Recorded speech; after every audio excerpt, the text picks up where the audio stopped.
up, everybody? MTG Gaming. I know my streams have been acting stupid, but right now, a few minutes now, and I hope this doesn't stop because me and Jose the Ocho right here has a lot to say. We told everybody who watched these live videos that most likely Roman is gonna basically nothing against Cody, guys, no, but it's not. Cody. It's too soon right now.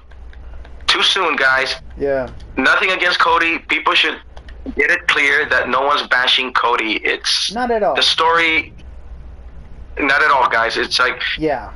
I think Cody's living up to his word and says, "Finish the story." You know, absolutely. That's all it is. Finish the story. Absolutely. And you know, and I think the story continues. Guys, and I don't see.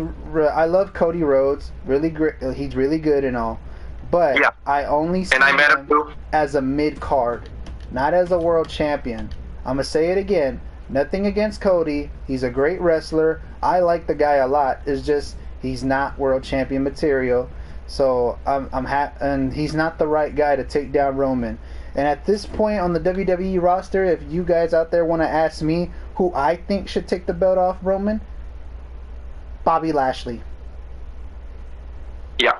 Because Bobby Lashley and him never had a feud, and I think this is a way that they could start. If they want to bring the Hurt Business back, I think this is a way to like bring the Hurt Business back. Have the Hurt Business and the Bloodline feud, and then if Roman, whenever he decides to leave, I don't know when, they didn't say when he's leaving, but when he decides to leave, that's the right time to start making plans for the Hurt Business to come back. If you want to bring the Hurt Business to come back, or if you want Bobby to be a babyface champion, then be my guest. The question for you is, Miguel, and maybe the people in the comments can say, will the Universal title be retired when it makes it to 1,000? Yes or no? I have no idea. But I hope they bring back the big gold world heavyweight champion and all. Yeah. I hope they bring that back. There might be a brand split, you think? How about a brand split? Because that hasn't been talked about. Actually, it has been. They said that there's going to be a brand split, a draft soon. And they also said that, and I also heard this rumor, that they're going to vacate one of the titles away from Roman to put it back on Raw. That's another thing I heard. So, there you go. There you have it, ladies and gentlemen. As you see on your screen, Roman Reigns is right there. Is coming down to the ring with the 2 titles, and he's still champion, guys. And what me and Jose were saying on this call that I want to bring on air, those indie smart marks can smoke it. Roman Reigns is your world champion. None of your indie darlings can carry the company like Cesaro, Daniel Bryan, even though I like Daniel Bryan, and Cody Rhodes. These guys can. Yeah, these guys can. What RVD says. It's like RVD says, to be in WWE, you gotta be the face of the company and move up the needle. It's all it is. Absolutely. You know. Yeah. So even Jim Cornette will say that to you, and Eric Bischoff will say that to you, that indie darlings are not the face of the company. Exactly. Nothing against their talents. They are good performers, but it's all about the face of the company, you know.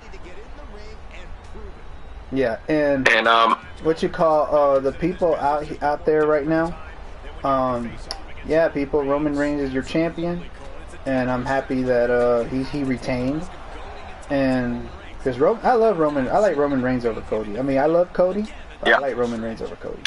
And what else I want to bring up? I know you mentioned that you asked me off the air before we started this that do I think the tag team. Wait, what did you ask me about the tag titles? I can't remember what it was. Should be merged because you don't have a tag team. You don't have a division. On SmackDown, you kind of have a division. You got Imperium, you got Viking Raiders, you got Ricochet and Braun Strowman. I mean, I don't know if they're ever going to separate that. You got the Brawling Brutes. I like the Brawling Brutes, Pete Dunne and Ridge Holland.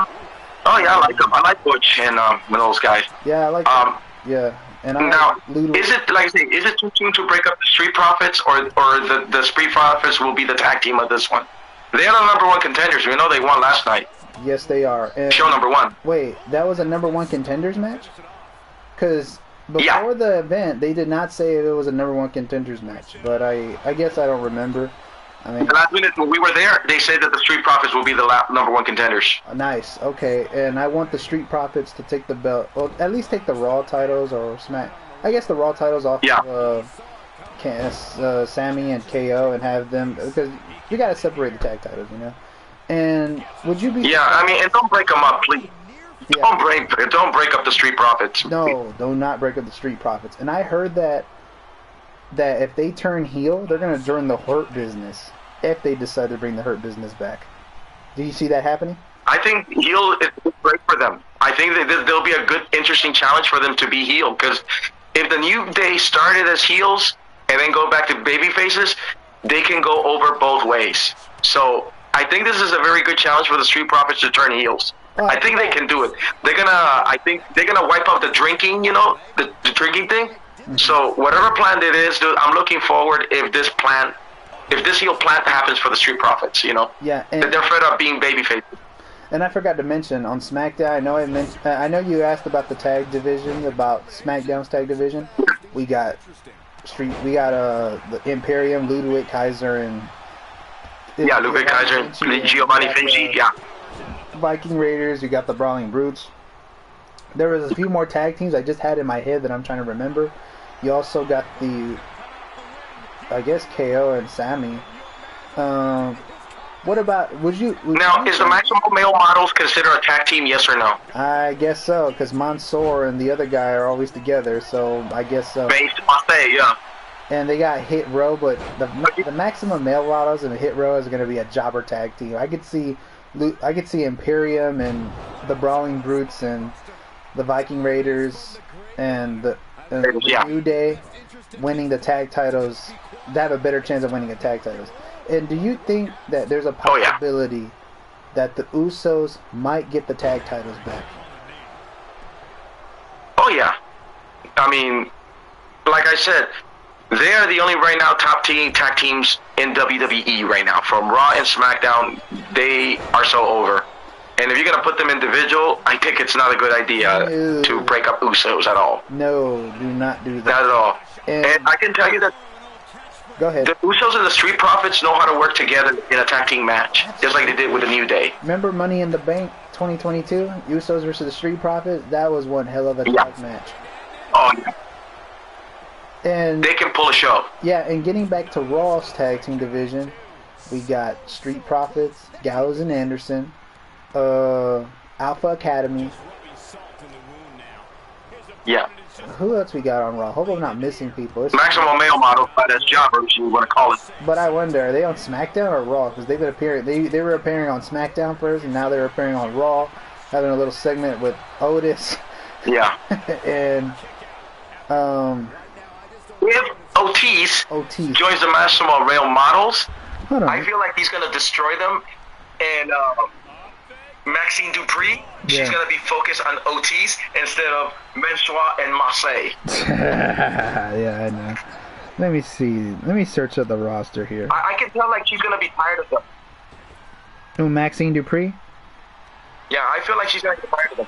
Okay, let me. Yeah, Maxine, I think she's gonna get tired of Marseille and. Well, you still having signal problems that's tripping out on you? No, I'm not having a signal problem. No, I'm not. Everybody's podcast.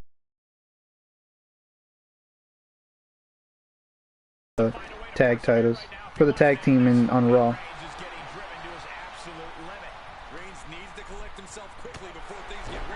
Come on, damn it. Oh yeah, you saw me meet finally Julia Hart. She's charging $60. I still would have never done it. I still would have never done it. Come on, Jose, you could have took a picture with somebody better than that. Hey, I sold it. You saw me, man. Yeah. I got the Black Mist. You saw that, right? Yeah, I did see that. I saw your Instagram post. Dude, I made her smile that day. Let me sell your maneuver. Yeah. You saw that post. I sold it for her. Ryan Knox puts in the comments, Roman has my respect. Ryan's a Roman Reigns fan because he's always been hating on him. Good job, Ryan. Good job, Ryan. Hey, Ryan, put the ones in the comment. Put that one in the comment, please. Please put that emoji. Yeah, put that. And I need to see him with this. I need to see him with this. Yeah. Okay, I'm on WWE.com right now, and I'm trying to search up the Raw Tag Division. I mean, SmackDown has a few tag teams, but let me see Raw right quick. Okay, well, I'm on Raw. I guess you can create tag teams. Why not? Ziggler, Mustafa Ali.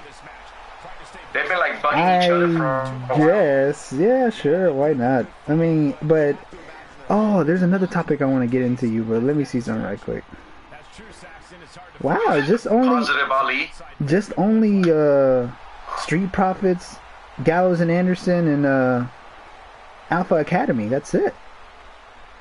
Or wow, what about Rick Boogs and Rick Boogs and Elias? Maybe they might be a tag team in the future.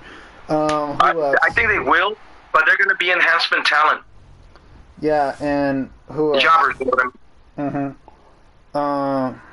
Rick, who else? I mean, you can use them. It's not a problem for me, but I guess. You know, they got to find something on them and build them, you know. I was going to say Judgment Day. Maybe Priest and Finn could be a tag team, or Priest or Dominic, but here's one question I have. Are they going to still continue the Judgment Day? I would say no, because since Rhea won last night, she has to go to SmackDown. She's a Raw brand. So she's going to SmackDown. You know what's been the good thing right now with Rhea and Dominic? What's that? They kind of, when they did their promos, they had no Judgment Day promos involved on it. They were representing themselves. Yeah. So I think it tells you something that maybe the Judgment Day should be deleted and should be at least buried. And I think the way that they were doing their promos, this is how they should be acting. No Judgment Day, no mommy, nothing like that, dude. Agreed. I mean, the women's SmackDown title for Rhea, it needs to be changed and plant a new era for her. Whatever she's going to be, heel or babyface, you know. Absolutely. And what you call Judgment Day should do its closure. Yeah. Close it down. And I would also want to say this. I know you were laughing your ass off what I'm about to mention to you. Remember Dominic's entrance? Yeah. Prison. Prison my ass, man. You were in jail for 2 days. Who spends 2 days in prison? Yeah, you were surrounded by a bunch of NXT talents walking you. Those were not real prison guards, okay? Those faces were familiar. Those are NXT talent. I didn't see, you know that. I did not see who was there on the. Okay, look at Dominic's entrance very well. Yeah. Because I saw it on the big screen. Oh yes, last night. Yeah, those are NXT talents, and those faces are familiar. I've seen them. Yeah, and watch it again. I will. I'll check it out because I remember I was like, "Oh shit!" I know how Jose's feeling looking at this. Oh, he got booed over there by 80,000 last night. I saw that. Yeah. You know what? I was so surprised that Bad Bunny didn't hit Damian Priest, but he took the chain, from Dominic. Because Bad Bunny was behind Damian Priest, and I thought those guys were gonna go head to head, dude. Yeah. Remember, Bad Bunny got involved. Yeah, I did see that, and I'm not really shocked that Ray won. Some people thought that Dominic was gonna win so he could pass the torch, but that didn't happen. No, I think you should plant the seeds, because I told everybody, you know what? I picked Mysterio on this one because let Mysterio win because of his Hall of Fame, celebration. Let Dominic come to Raw and plead him for another rematch to continue the feud and and continue a story. Because if Dominic would have won, then what would happen? Then what? There's no story. I just found that is not an ending. You know what's funny? That Rey Mysterio and that Edge and Finn Balor were the only main storylines they were focusing on, instead of Asuka and Bianca Belair, instead of other stuff that should have had storylines. That was it. And I wanted Gunther to win the IC title, but I wanted Sheamus to win the IC title, but unfortunately that didn't happen. Okay, we got a comment here. It says, do you think Cody Rhodes will get a rematch clause for the World Championship? Yeah, he will. It's a story. Yeah. You know, he needs to finish the story. The story's not over. So the answer is yes. Yep. And I smell that there is still no possibility that Cody's gonna win. And remember what I told you, and remember what you and me talked about when Cody got into the WWE. He was brought in by Vince, and like you said, what Eric Bischoff said, he was brought in only because to have a better advantage over the competition. And another thing I also heard, just a DK. Exactly. And another thing I also heard, that Vince on Cody Rhodes. That's another thing I heard. Yeah. Or that's maybe Dave Meltzer trying to jerk us Yeah, off. and this is one of the things that you and I discussed, that WWE, Vince McMahon and WWE are not too big putting over talents that come and go to the company, and they go to other companies and put themselves over, and then they come, and then we think that they're going to put them over, and they're not. I mean, give Christian Cage, for example.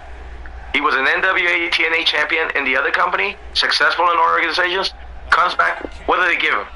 An ECW title doesn't really mean anything, you know? Well, they did give him the world title, but... He was never going to be good. They did give him the world heavyweight. The world heavyweight, but the most important was the WWE title. He never gave him a WWE title. Yeah, because he said he's not the face of the comes over here, he's just a 24/7 champion. Yeah, that sucks. So Cody went to succeed somewhere else, and then he comes back, and then people think he's gonna be over. So people gotta understand that WWE is not too big of putting talent over if they float around to other companies, or hot potato if you want to call it that way. But you know who I'm surprised they really pushed really well from that was a big star in TNA? And he was also a big star in New Japan, AJ Styles. Yeah. Vince pushed him really good. And oh yeah, because I don't think they really were not invested in the Maharaja. You know, I think whatever mistake they did with Jinder Mahal, it didn't work. I know they wanted to promote, indie fans, but it did not work for India. You know, they wanted to market it, but I think Vince it didn't work out. So that's why they brought AJ Styles.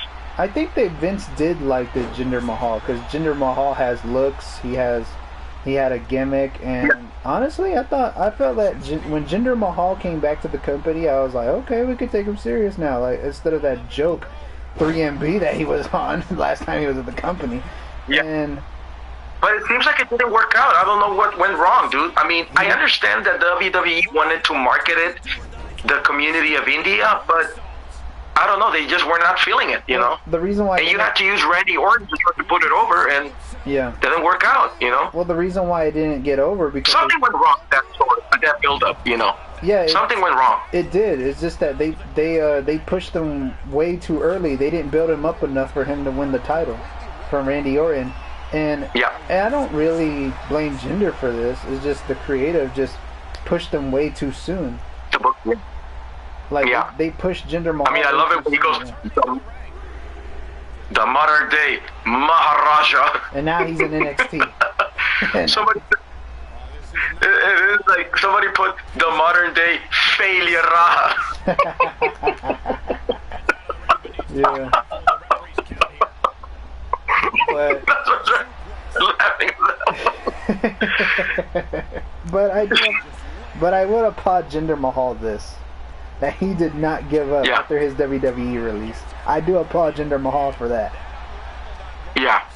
I do applaud for that, 3MB has been over with Drew and Jinder Mahal, except for Heath Slater. Yeah.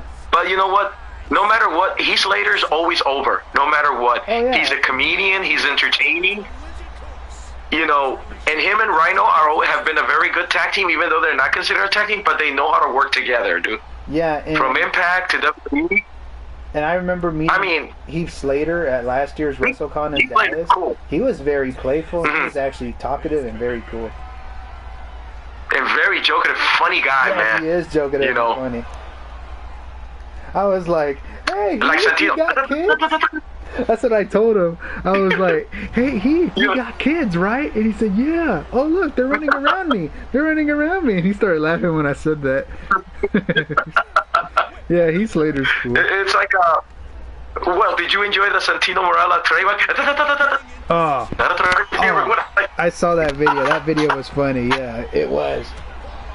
And that's why I wanted to tag it. It was in that Instagram video. So I go, okay, let me tag it, see if you can find it on that page. Yeah. And I found it for you. Nice. I appreciate but that. I'm glad you liked that clip. Yes, I did. That clip was just so funny. Yeah. Trademark. Dude. Trademark. Yep. You cannot say his name. Exactly. You cannot say his name.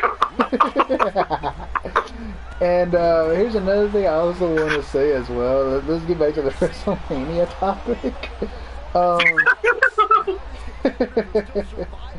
First match of the show, Brock Lesnar versus Omos. I was honestly hoping that Omos wins, but unfortunately that didn't happen. But that's what it is. And who did you think was going to win between Brock and Omos? I would say Brock because if you go back to the feuds with Omos, if Braun Strowman defeated him and Bobby Lashley, that's gonna not surprise me. Brock Lesnar's gonna defeat him too, and it was gonna be a match that was gonna be under 10 minutes. Yeah. Unless if the creative booking wanted to push Omos like a next Andre the Giant, a next Khali, they should have planted the seeds on him, but I don't think they planted it. They didn't build him very well. I thought he was gonna be built being, MVP's mouthpiece or something, but I don't think I was not surprised with Omos's defeat. Yeah, and they said that Brock is finishing up with WWE, and I really thought that Brock could put him over. And I think they gave up on. I think Vince at first really liked that Omos, but I think he gave up on him. That's why he lost at WrestleMania to Bobby Lashley, the one that I was at last year. And my favorite part of that WrestleMania that I went to last year in Dallas was Bobby Lashley suplexing Omos. That was awesome. Yeah. Yeah, that was. So going back, Miguel, I wasn't surprised that Brock was gonna take this because if people go back to Bobby Lashley feud and Braun Strowman, he's gonna be defeated tonight. Yeah. I mean, there's no way Brock was gonna put himself out on this one or take the pin. It's not gonna happen. I mean, the promos we're trying to tease the fans around that he tried to crush his hand, tried to German suplex them. Yeah. Now, I was not surprised for that one. Mm-hmm. But it is what it is, I mean, and what are you going to say about these women tag team champions and and Shayna and Ronda? I guess they're the new #1 contenders to and they're going to win. Lita and Becky. It's too predictable. It's too predictable. Yeah, I would say so. It's too predictable. And honestly, here's one thing that people should understand about Ronda and Shayna Baszler. They're going to win the tag team champions. The match is too predictable. They are not over. And the women's titles are dead titles. That's all it is. Okay. So I think everybody's going to take their championship run like a grain of salt. Agreed. And what you or a cricket. Or it's going to be crickets. And I was hoping that... I mean, the belts haven't been over, Miguel. Miguel, the belts have not been over. No, they haven't. I didn't bring it up to you. Yeah, they have not been over. It's just that the fans, certain fans wanted that to happen. I mean, but I would still keep it because I do care about the women's division in WWE. Yeah, I do. So I would still keep it, even though it's not too over, but I would still keep it. And who did you think was going to win? I went for Raquel and Liv Morgan. I like Raquel and Liv Morgan. They know how to work together, and I feel like there is a future for them. Especially for Raquel, the way she performed in NXT, I think they should be really focused on her individual, women's #1 contender in the future. I mean, she's big, and I don't know what the hell she sees in Strowman, dude. It's like, break up with him, dude, Yeah, and she has charisma. I mean, yeah, I do like Raquel, and yeah, she is competitive. Yes, she is. She's very competitive, and So I would be happy to see her get a shot at winning the title, and who knows how it's gonna go. And Liv Morgan needs like a title run too. But yeah, due to Shayna and Ronda, no, they're just gonna collect, and they're gonna lose those tag team titles in some fuckery match, and that's it. They've been forgotten. You know. What a way to put it. I don't know. I don't know, Miguel, if it's a rumor or not, if Ronda is planning to pull out of the company. Did you hear anything about that? I did hear something about that, and I guess she's not having fun because she's not the top title, I guess. That's my guess on why she wants to leave the company. I did not hear a reason why she wants to leave the company, but that's my guess.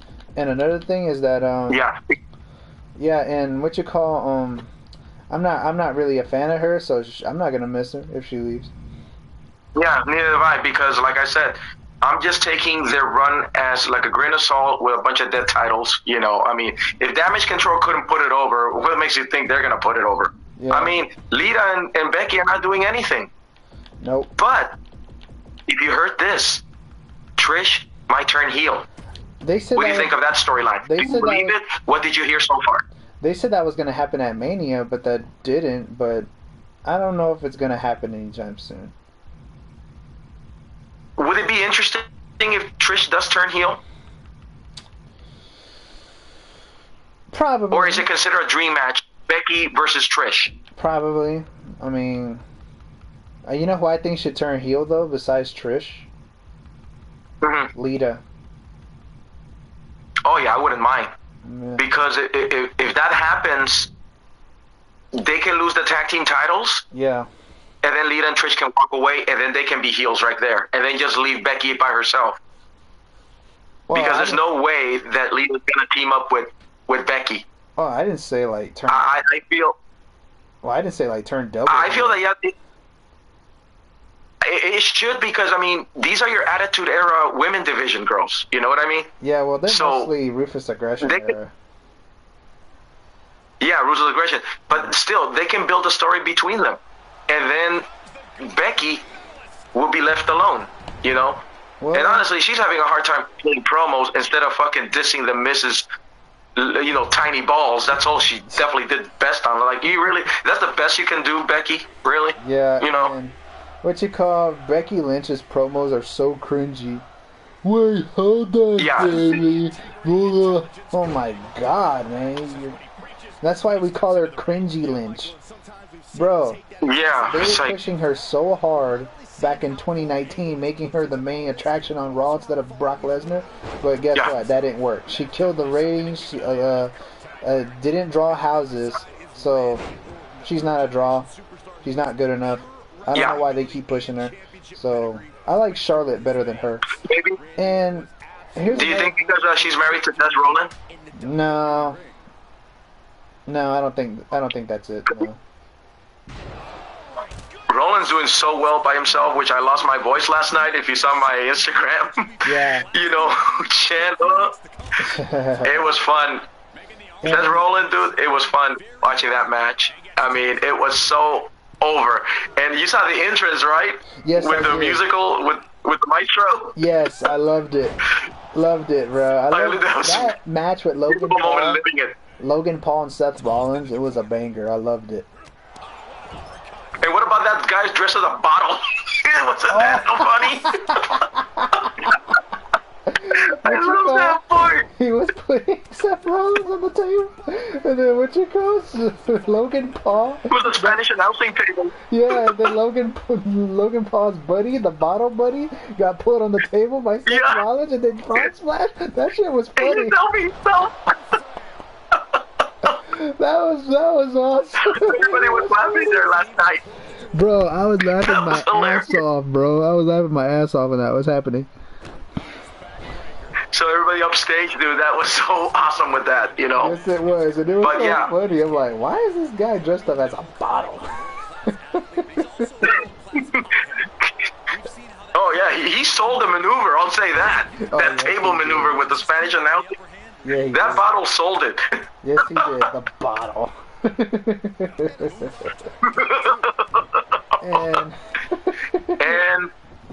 And the next that was funny. Yeah, it was. The John Cena and versus Theory. What do we can expect from Theory now that he defeated John Cena, even though he bit him?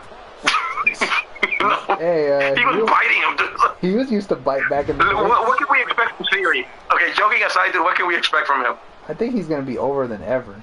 And what you call bringing the biting back? That's what they used to have back in the day. Hey, ask Classy Freddie Blassie. He used to do that shit. He used to do. Yeah. What you call? Yeah, man. I mean, this is really gonna elevate Austin Theory. So I'm all in with Austin Theory now. I think he's gonna be more over. So, what do you expect? Do you expect him to do his dick heel promos and then bring up John Cena's name to put himself over? Do you think something like that would be a good idea for him to do? That's definitely gonna happen on Raw. Like I could see the John Cena. Yeah, that's definitely gonna happen on Raw tomorrow night, and I cannot wait to watch it. And he goes, "Now you guys can see me." You saw that promo last night? Yes, I did. That was awesome, bro. I like Austin Theory. And, yeah, that was a decent match. It wasn't a banger, but it was... I liked it, yeah. But that match was way better than Roman Reigns versus John Cena at SummerSlam 2021. That was better than that. Yeah. And what was the next match and did you after hear? that? Well, yeah. Well, what I heard, after John Cena, finished that match, he took off early. He left the building early. They said there was a shopper, helicopter chopper around the forum, and took off due to his movie booking or something. Yeah. Yeah, at least he showed up. Yeah. And you saw how he was saying goodbye to the fans. Or is it really gonna happen that he's really gonna retire, or he's just saying goodbye just to say goodbye, or you really think he's really gonna retire? Yeah.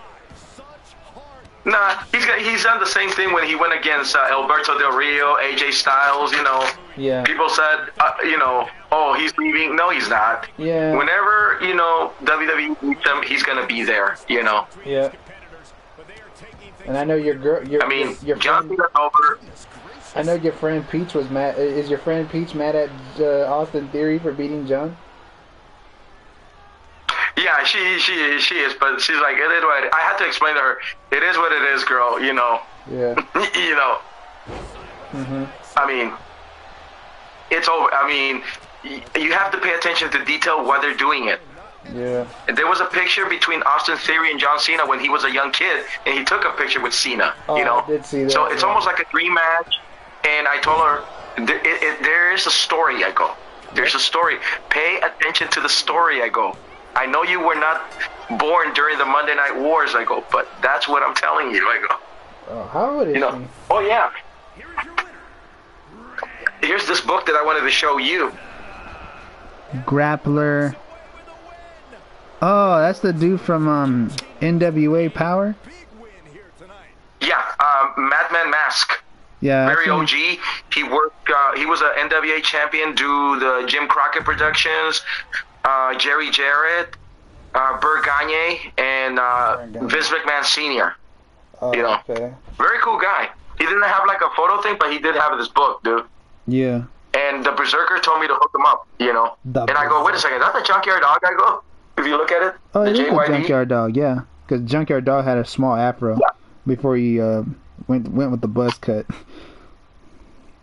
Yeah, so they end up liking me because I started bringing a lot of WWF old school stuff and everything. So that was a very cool thing with them, dude. Yeah, when you sometimes bring... Oh! He signed my WWF card. I was going to tell you, how is Scott Steiner like? Because April said that he was such an asshole. How was he very cool. Oh, no, he kept it cool, dude. Very amazing. He goes, hey, how you doing, man? We go, hey, congratulations on your Hall of Fame. I go, yeah. Thanks, really means a lot, man.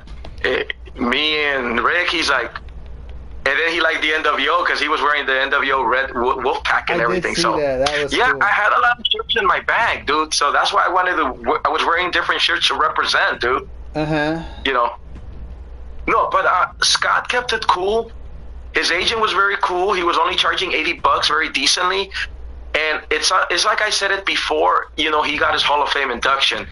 Right now, he's only bending the knee for the benefit of his nephew, Braun Breaker. Yeah. That's all it is. He's out there. He even acknowledged his nephew, dude. Oh, gotta see, man. My boy's gonna do well. my bro, I trust my brother. He's gonna do well, you know. Speaking of Braun Breaker, do we expect an appearance from him tomorrow, or this is just a spoiler? Possibly. And April was saying so much shit about him. That was probably him in the past, but he probably changed so much now because I think he's more humble than he's ever been. And if I ever meet him, that's the way he sounds, dude. Yeah. Well, I even had the privilege. I had the privilege to talk to Ryback, and people were, dude, Ryback is cool, dude. Yeah, I know. I never thought that he was an asshole, but he did say a lot of shit about WWE. But that's his opinion. But he did. I did not. But that doesn't mean he's an asshole, you know.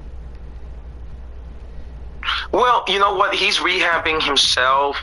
He's even getting approval for his trademark, and he's been apologetic too. So he's trying to resurrect his life, dude. And I think it's understandable for him leaving WWE and talking the evils, how the way it treated him. I think it was more like an anger management, how the way the company treated him like shit. And of course, people are gonna start talking about the evils, how the company treated him and his opinions. Yeah, they were harsh and things like that. But you gotta read between the lines what Ryback was going through, man. Yeah. I mean, you have people like JD from New York still bashing right now. It's like, you know what? Do you know what he's going through? Yeah. At least the guy's proven himself to apologize.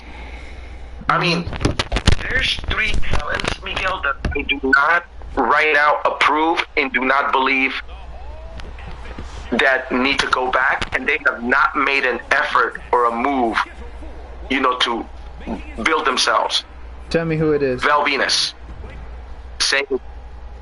Val Venus, Sean Morley, Chief Morley, whatever. Yeah, Val Venus. Saying his little negative racist remarks and shit like that. And then, you know,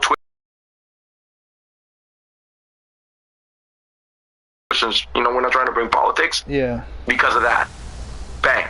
I thought they took him off because they thought Jackson Riker. Wait. I thought they took him off because I thought they took Val Venus off because he was saying some homophobic stuff. Yeah, that too. Well, and then he started saying, "Why do you take Donald Trump out of Twitter?" He goes, "That should not happen." And then they probably told him, "What? You want to join him?" Bam. That's how it went. You know. Well, I don't think anybody should get. And he was there. I just. Oh, I don't think he should have got kicked off because he supports Trump, but I don't want to get into that. Yeah, he shouldn't get off. Yeah, neither do I. But you know the reason real is, and another one, Alberto El Retard. I have not heard an apology or anything or any counseling that that he wants to do better. He wants to respect women. I personally would not want him back because I have not seen a move. Like, it's like saying, you want to resurrect your life? Apologize. Yeah. Even Tessa Blanchard, apologize. Yep. That's the only reason why I personally don't want those talents to come in, dude. You know. It's understandable. You know,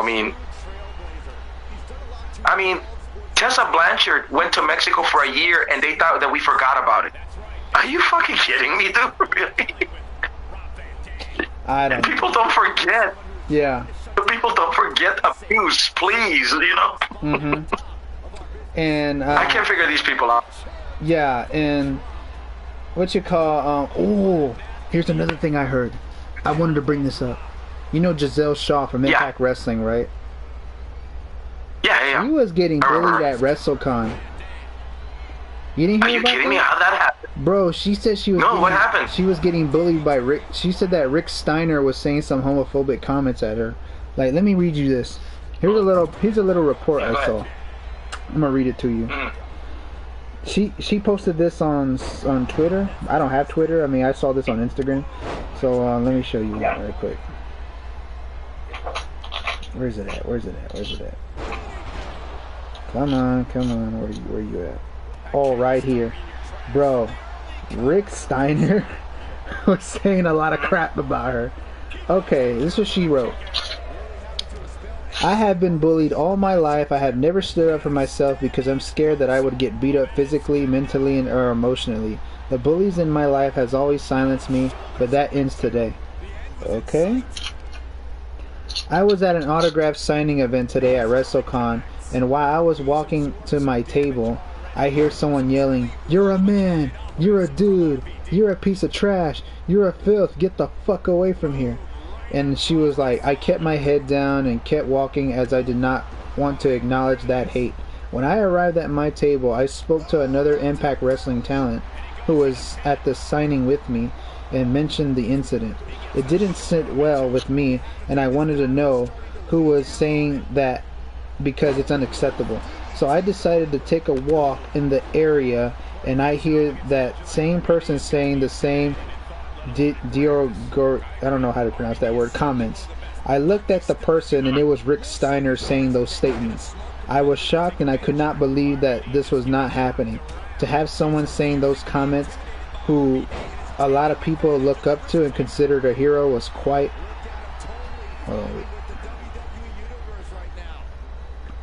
I'm trying to find where else she said. Was quite shocking and disheartening. I was in belief, so I asked him, "Excuse me." He kept repeating those hateful phrases and started yelling at me in a public setting. It was inexcusable and unacceptable.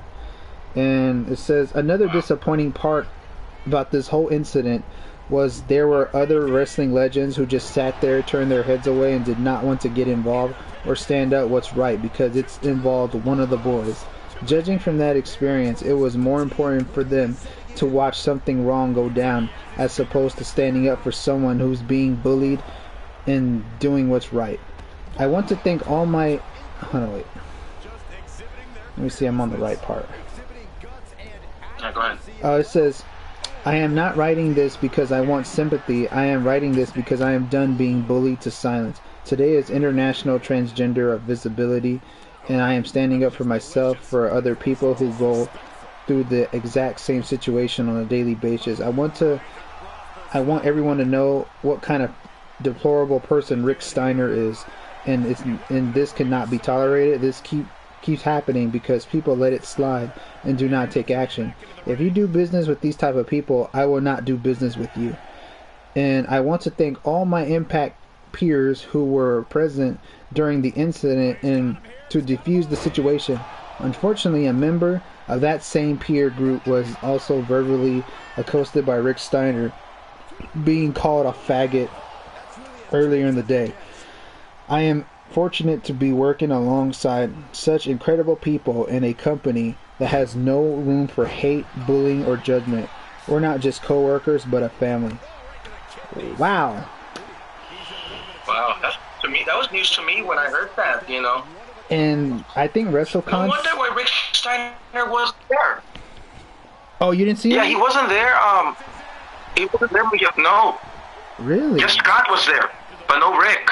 I think I saw... No, Scott, no, he was not there. Or maybe it was a day before, because I see somebody on Instagram that I follow. He was taking a picture. Chris or those guys showed up. Yeah. He was taking a picture with both of the Steiners, and Possible, Rick was there. Because I only showed up. Yeah. Yeah, I only showed up to show number 3 and show number 4. I didn't show up to number 1 and 2. I didn't show up on Friday.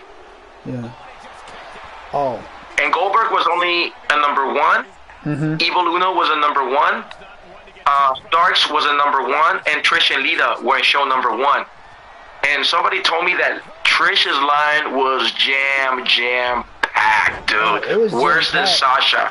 It was and Naomi. It was jam packed when I was in Dallas, but I'm glad I didn't wait in that line. I was the last few people. I was only 5. Like when WrestleCon was just finishing up, they were putting up tables and everything. I was like the 5th person in line trying to take a picture with Trish, and I didn't have to wait that long. So I waited till the last minute. And but back to that, bro. Yeah, I was number 3 with Naomi. Oh, nice.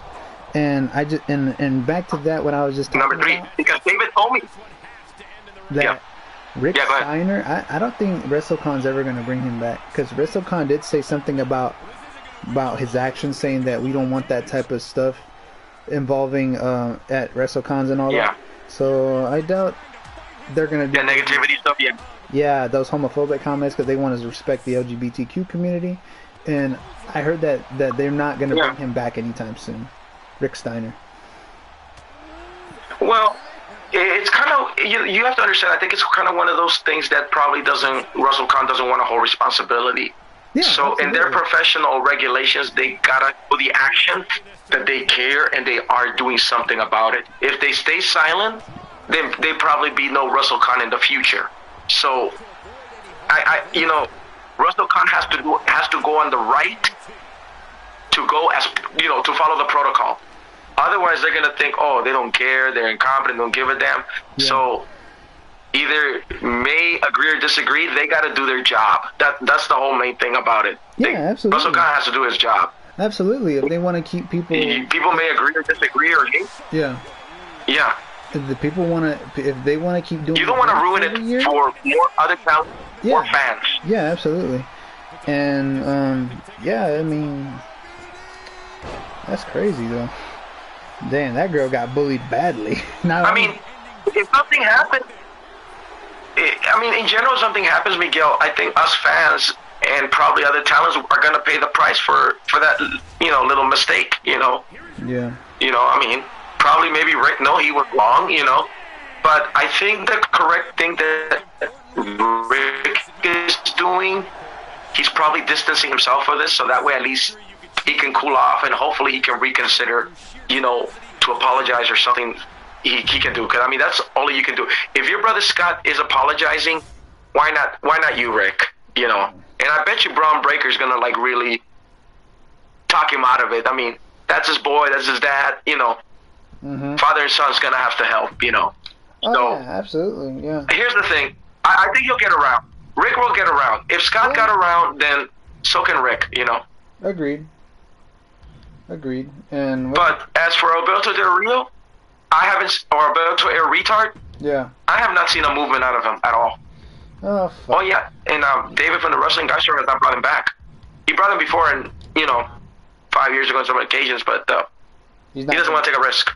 I don't blame him. I don't blame him. Well, Miguel, you as a person and as a man, nobody condones you hitting a woman. You know what I mean? Yeah, that's unacceptable. It is very sensitive. Yeah. You don't want to make your product look bad. You don't want to make Russell Khan look bad. You don't want to make Wrestling Guy Store look bad, Jimmy's World Order look bad, or or LA Fan Fest. You don't want to make those promotions look bad that they're bending over backwards for us. Yeah. It doesn't work that way. Agreed. And it's gonna be... look what X-Pac did. Yeah, he did. So X-Pac got some help. They got him some help, and he was there, but I kind of missed him out. He was pretty jam-packed. Bro, X-Pac... I was passing by, he had X-Pac, NWO, and the 1-2-3 Kid. Nice, I like that. And when I met X-Pac last year... If I see him again... Did you see him last year, Miguel? Yeah, I took a picture with him. I told him that he was my favorite DX member. He was really cool. And I think he was tired and he was drunk, but he was still being very polite with me. Because I could tell he was tired. And did he have a 1-2-3 Kid picture when you were there? Like an autograph picture? Did he have a 1-2-3 Kid? Yeah, he had the NWO, DX, and then the 1-2-3 Kid, and then the Click. Yes, he did. Did he have it over there at WrestleCon last year? Yes, he did. He did have that. And I asked him a few questions. And he was a really cool guy. I asked him, out of all the people that you were a tag team with, who was your favorite person to tag team with? And he said Kane. Oh yeah, they did put themselves over. Yeah. Having Kane, the power monster, then X-Pac, the technician, kind of when, pretty well for him. Yeah. Oh, I didn't tell you, Miguel, Mercedes Moné and Naomi put me over. Really? How? Oh, they like it. They go, I like your hair. I go, that was an accident, but no, you like it. Don't say that. I like it. Yeah. Thank you for putting me over, I go. The only person that put me over so far is, but she's not a wrestler, she's a Power Ranger, Tracy Lynn Cruz. That's the only person that ever put me over at a convention. She said happy birthday to me, and she put me over. That's the only time I ever got put over at a convention. Oh yeah, even Renee.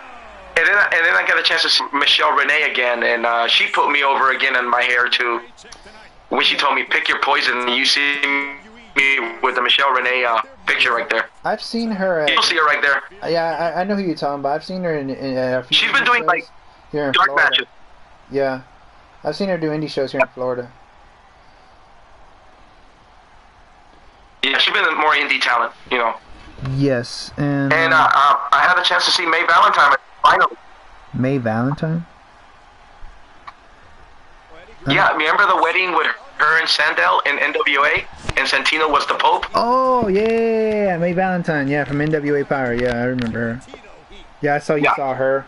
And she's gonna be the spouse for Sandel. Bro, I took a picture with so much talent last year. How much do you think you spent on WrestleCon? I spent like $700 on WrestleCon last year. I think almost 1,000 because of besides WrestleMania too. At WrestleMania, I think I spent almost like $140 for the merchandise. Yeah. The bear was about like 30 I think, and 40 for the John Cena T-shirt. $15 for the Pepsi for the WrestleMania souvenir cup. Yeah. I think I'm going to consider myself maybe $1,000. I think.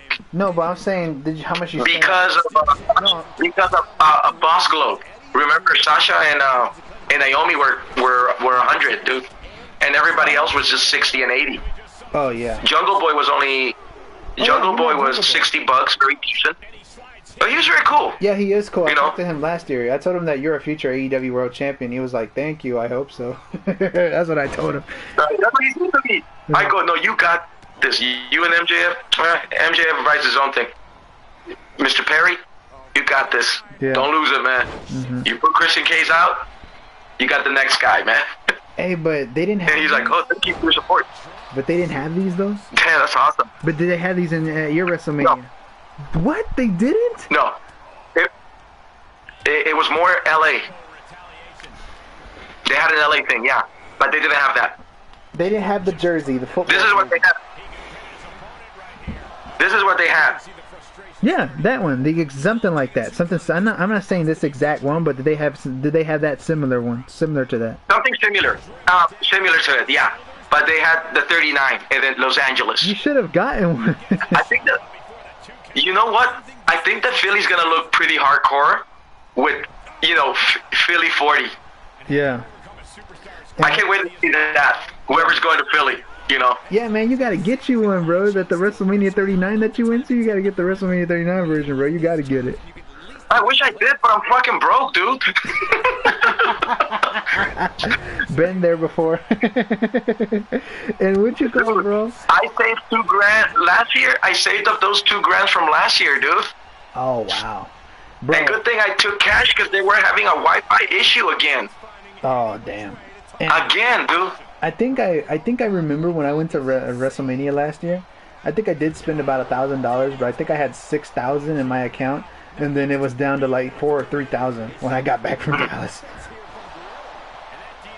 Yeah, I only got 500 in my account left, so I'm not gonna, fuck around with my account.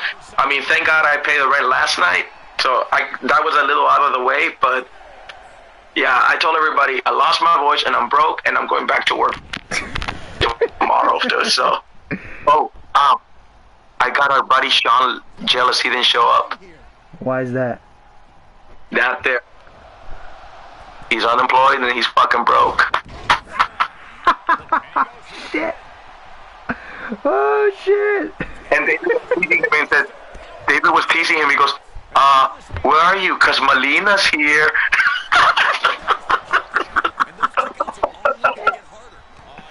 Oh shit. And I forgot that Melina was there, dude. I forgot all about her. I mean, I did a meet and greet with her on 2012, so that's the last time I saw Melina. Yeah. But he was always going, "Oh, we gotta see Melina. I gotta see her." Okay. You missed her. Yep, you missed her. Are you broke? Melina's here. I wish I was there, bro. I would have been laughing my ass off. That's what you get, you little horny prick.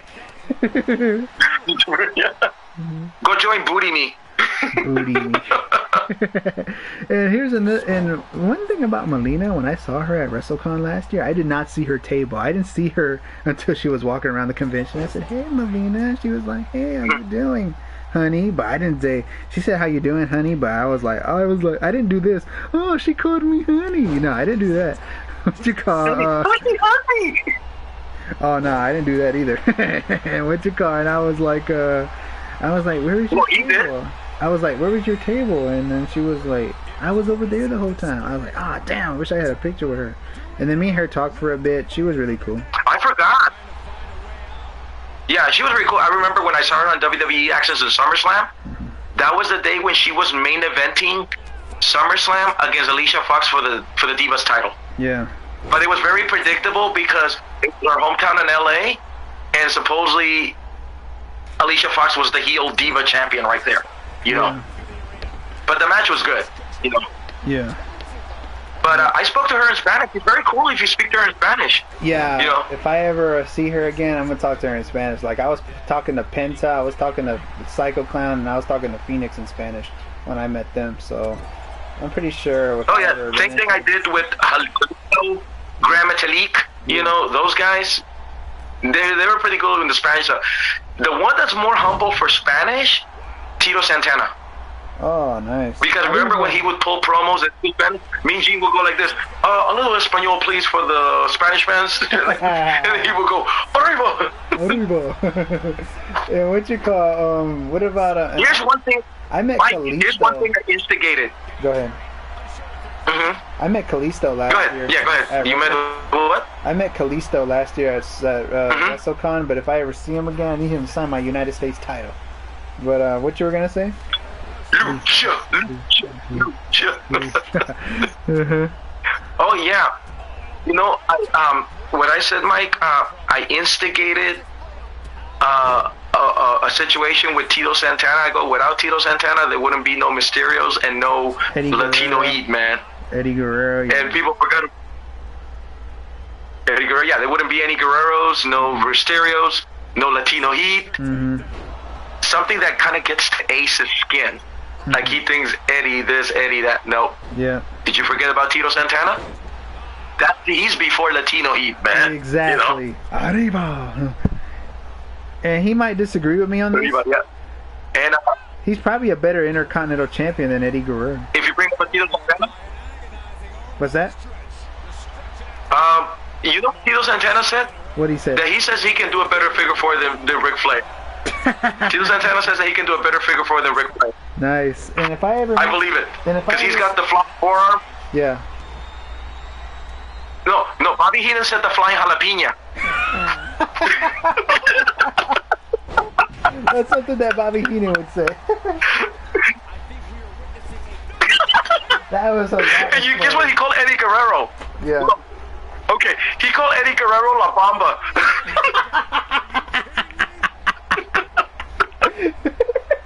La Bamba.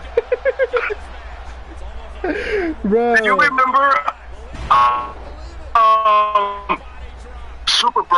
Super Brawl in 97, no, in 98, Super Brawl, Dean Malenko versus X-Pac, versus X-Pac for the Cruiserweight Champion. X-Pac, Six-Pac, or, you know, X-Pac or Six-Pac.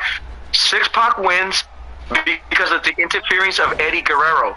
And then Bobby Heenan goes, you see, Dean Malenko would have still be the champion, but it's all because of you, La Bamba. Because of La Bamba is where Dean Malenko lost the belt. You need to see that match. Six-Pac versus Dean Malenko for the Cruiserweight Champion with La Bamba. I'll check that out, bro. Listen to Bobby Heenan. Bro, Bobby Heenan's hilarious, bro. That is going to get to Ace's skin. Yeah. That's going to get to Ace's skin. La Bamba.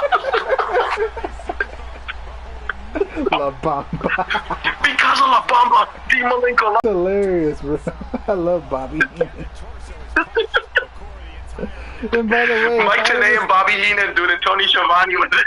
And I would want La Bamba to sign this. Tito Santana, I want him to sign this. La Bamba. La Bamba. Oh shit,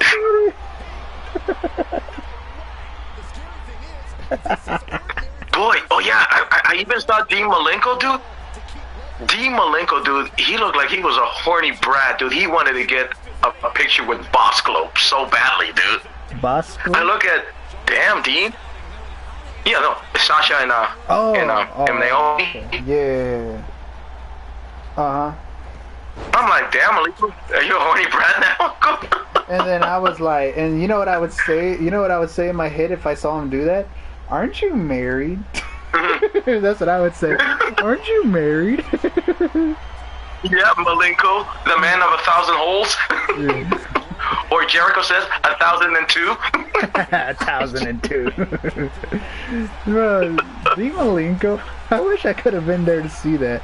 Well, Naomi and Sasha are two attractive women, so yeah. They are, but that doesn't mean that we're gonna use our booty me on them, dude. It's like, besides, Jimmy Uso was there when Naomi was out there doing the meet and greets, dude. And secretly. I know that Jimmy Uso did not want to be bothered by fans. I know, that's why a lot of people were like, shh, don't do anything, guys, just look at him. But yeah. Some guy was gonna put the phone and they told him to put the phone down. I go, don't do that. I go, please, dude. You're not allowed to do that, you know? Yeah. And I would want Scott Steiner to sign this. Holla, if you hear me. Bro, I literally heard somebody say that when the sirens were coming out during Dominic's entrance. If you go back and look, yeah, I heard somebody said, holla, if you hear me. Oh, man. And what is this what is this about McAfee and Shane taking on The Miz, dude? Do you want The Miz to put you over or something? What the fuck is all that, dude? He's only a host. He's guest hosting, dude. That was random. And, I mean, I like Pat McAfee. I like Pat McAfee. I like him. Yeah. I like him, even though that he was my rival against my Bills Mafia. But what the fuck you want to do about putting yourself over with The Miz, dude? It's like, are you kidding me? I love The Miz too, dude. It's like... Well, one thing I will say about Pat McAfee, he's committed to the wrestling business. You've seen his matches with Adam Cole, Baron Corbin, so I applaud Pat McAfee for that. And he's a good promo. And he can talk. Yeah, him and Michael Cole know how to work together, dude. Yes, they do. But look at this detail. It's kind of getting to the skin of Corey Graves, dude, that he feels like his spot might be threatened, dude, because of McAfee. There's been a little controversy there, dude. No, that I don't think I don't think their spot is what you call. You could have 3 commentators. Why not? You know. But if you pay attention to it, Miguel, I feel like his insecurities can get to him there. You know. I mean, I like Corey. I mean, he's good. Yeah, I like Corey too. But you know, I just have that funny feeling that it can get into that controversy. It's like, no, guys, chill out, dude. You guys are both good. Exactly. Ain't nobody taking anything from anyone, dude. Mm-hmm. But unfortunately, the smart marks are gonna instigate it, you know. Yeah, and you know, and here's another thing I want to say. Your meet and greets and everybody else on Super Awesome Elite's meet and greets were not better than my meet and greet with Hulk Hogan. Was not better than that. Yeah. Hey, hell yeah. How many people wanted to take a picture with Hulk Hogan, dude?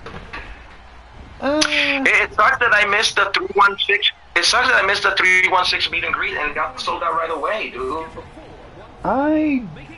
There wasn't really a whole lot of people there when I went to the Hogan signing, because he's been doing this for years and I'm pretty sure everyone's gotten a picture with him. So it wasn't really a lot of people there. But Does he do that traditional? Does he do it traditional? Does he do it what? Does he do it traditional, like every year? Yes, every year. Or a little periodically? Yeah, he does. How does it work with him? He does it every year. He does it in Clearwater around this time, but the one in Orlando, he does it every October. Oh wow, that's cool. Maybe because he's local in a way, right? Yeah, he lives here in Florida. He's not too far away from his shop in Clearwater. It's like did you get a chance to see Steve Austin in a WrestleCon, or he's not too big for WrestleCons, you think, when you were there last year? Because I know he was at that WrestleMania. No, I think no WrestleCon for him, right? No, he was not there for WrestleCon. I mean, I don't think WrestleCon gets big stars like him or Hulk Hogan or Like, I don't think they really get big stars like Cena, or Cena, or The Rock. No, they don't get big stars like them. And I do not. Do you think it's too hard to just invest because unfortunately their packages are expensive? That's what I think. Probably.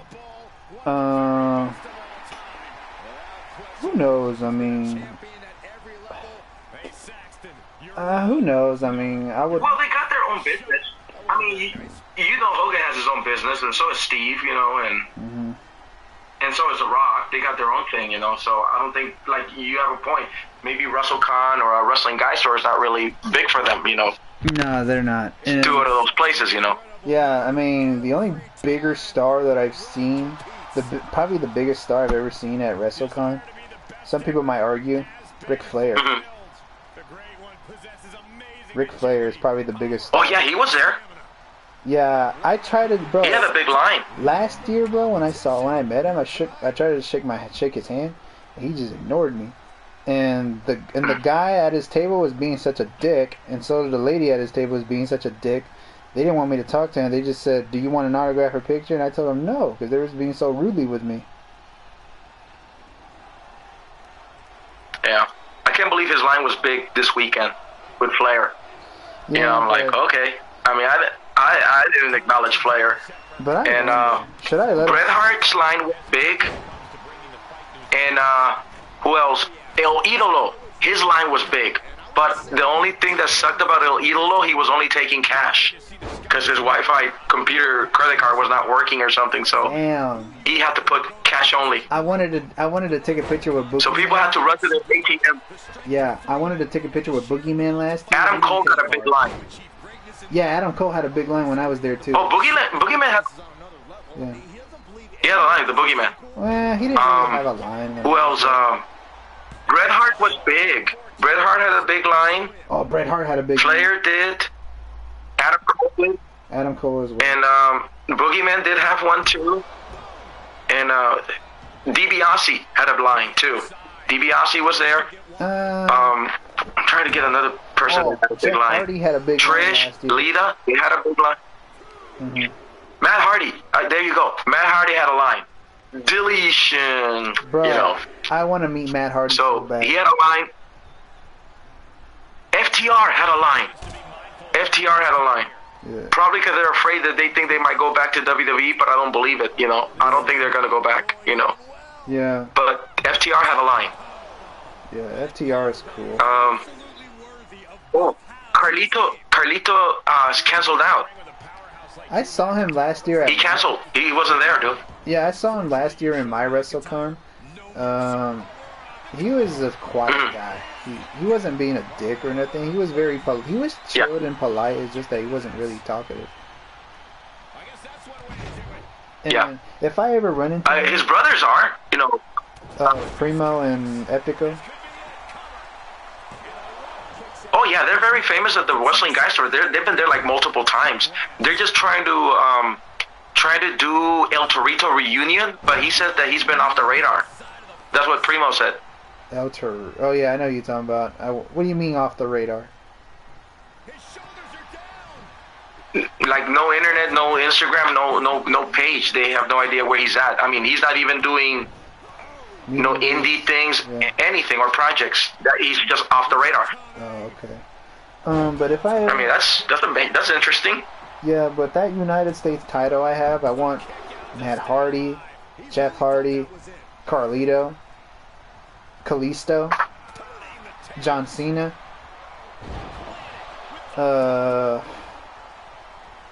Daniel Bryan. I want those guys to sign my United States title. Oh, Bryan Danielson was a long line, dude. I did not have time to go see him. No offense. He was only there for Saturday. He didn't show up today. But he had a long line. Bryan was there. It's like, damn long line. Yeah. He was only 100. Very decent, you know. Really? I would have got him to sign my United States hopefully, title. If there's another event. Oh, he could have signed that title for you. The World Heavyweight title. Yeah. Bryan Danielson? I don't want Remember, he had the 2 belt. Yeah, he did, but I don't want him to sign that. Like, there's certain belts that I want some of these wrestlers to sign and not to sign. But I gotta let him sign that United States title. If Brody Brody was still alive, do you think he would sign that Intercontinental Champion for you, or did you met Brody Lee already? Never met Brody Lee. When he was alive, did you met him? No, never did. I did meet Eric Rowan. Eric Rowan was cool. He was cool, and I even asked him. I was like, but not even as Luke Harper, right? No, never met Luke Harper. Not even as Luke Harper. No. Or Brody, whatever it goes. At all. Right? Never met him at all. But Eric Redbeard, aka Eric Rowan, did too. he was really cool. I even asked him, "How you holding up ever since Brody's passing?" "Oh, I've been holding up really good. You know, life goes on, this and that, etc."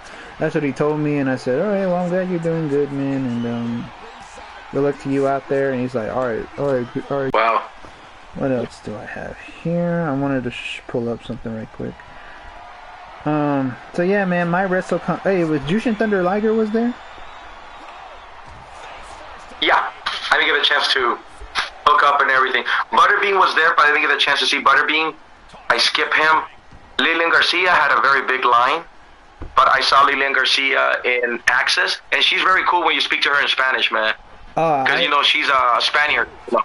Yeah, and I remember that, I saw Lilian Garcia last year's WrestleCon. I waved at her from far away, and she waved back at me. So, yeah. She's very cool. Very cool and talkative. She was going in Spanish. "Oh, cuídate mucho, mijo." He's like, "Oh, thank you, Lilian." Yeah. No, we go, "Gracias, Lilian." Yeah, and I saw Hit Row at last year's WrestleCon, Top Dollar, and the other guy, and B-Fab. I saw him last year.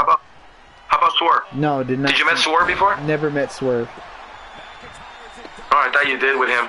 Yeah, because he came at the Wrestling Guy Store. The only reason why Swerve has a good relation with the Wrestling Guy Store, because David used to follow him in Lucha Underground in LA. Yeah. Along with Morrison, Vampiro, and some other. Oh yeah, Matt Striker. So he and Swerve, the Wrestling Guy and Swerve, go a long way. Yeah, B-Fab has some nice legs. Brandy, she's cool. Yeah, but Brandy's cool, yeah. But she came at the Wrestling Guy Store too. But she's pretty though. Oh yeah, she's very talkative, very funny. If you meet Brandy, she's so cool, dude. It's like, but then since I saw what's his face, Sean, and the idiot with the I do diva. I told David, no offense, don't bring any more women talents, man. Really, get those two fucking horny bastards out of the way, dude. Really. Let me share this with you. Jimmy from JWO emailed me for an invitation to go to a PCW event, and he had a free, he had an available ticket, and he probably must have chose me as an option, because I won his trust. Yeah. And he told me, "Are you free anytime soon?" And this like, "Are you free Fridays?" I'm like, "Oh, regretfully, no. Unfortunately, I'm booked on my work, and if you saw me missing out for Summer Rae, it's the same thing. I'm not available. Trust me, due to work, blah blah blah." So I gave him that excuse. Yeah. He's like, "Oh no, it's cool, but yeah, I'll take a rain check." I go, "Whenever," and then I promise, I'll get your privilege ticket. I go, and then we bring up Sean. He goes, maybe Sean, he'll say yes to anything. And guess what he did? He definitely got me back with a haha emoji. I don't think this guy is over Sean, dude. It's like, he's probably really pissed at him when he told him, "You should need to bring more women." Oh, that's why he got pissed off, because he told him who to bring. Yeah, he goes, "You should be bringing more women at your meet and greets, like the Wrestling Guy Store does." And then David got pissed because he's bringing the competition to his business. I go, "Why are you talking about Wrestling Guy Store and David to him, and you're making comparisons out of his business and theirs, dude?" It's like, what the fuck's wrong with you, dude? Yeah, it's like, and then people tell me, "Oh, he's disabled."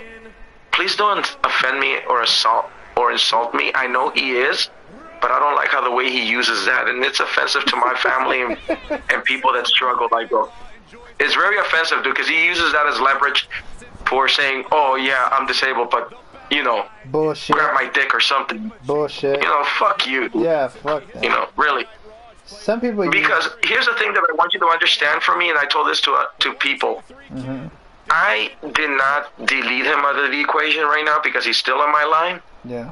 So the main thing I did, Miguel, was to distance myself, not to acknowledge him, nothing. And when it comes to meet and greets, I've been on purposely coming in late because he's always been the first one. I used to be the first one, and he would just wait and everything. So I've been kind of like arranging my my timing and adjusting my schedule with him, and lived up to my resolution commitment that just be distance. Yeah. Because doing that, at least you're giving him a wake-up call that you already pissed somebody off or you just offended somebody. I feel you. Oh, look. If I delete him, it's gonna get into an issue, Miguel. I mean, it's easy to say delete him or block him, but knowing him, it can get an issue, you know.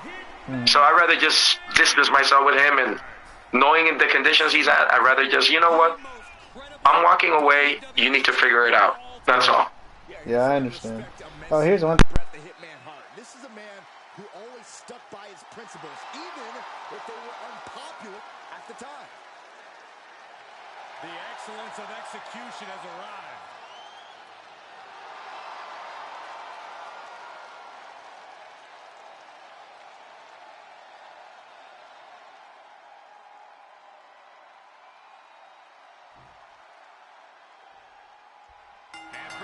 So-called excellence of execution, sizing up his opponent. Michael, we are about to witness a clinic here. One of the most technically gifted superstars in the history of the game. When you think of the term workhorse, they practically invented that to describe the Hitman. High hopes from Byron and the Hitman surely had high hopes for... Oh, what's coming here? Submission move being applied. Oh, there it is, the abdominal stretch. Grabbing the edge. Sharp elbows. And a hip toss to escape.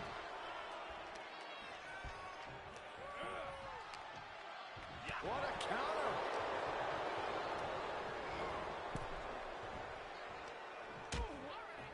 Precarious position for both superstars. Oh, gosh. Back suplex on the apron. You are guaranteed to hit a steel beam out on the apron, and they definitely just felt all of it. Each superstar trying to stay a step ahead. That's a unique suplex. Wrist clutch suplex. Perfect. Discus punch. And he gets delivered back into the ring.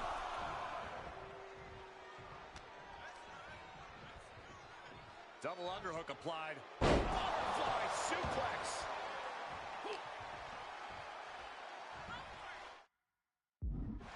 Oh, he retaliates.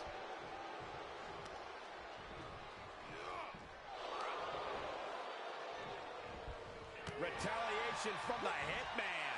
There's a crucifix. Nicely done.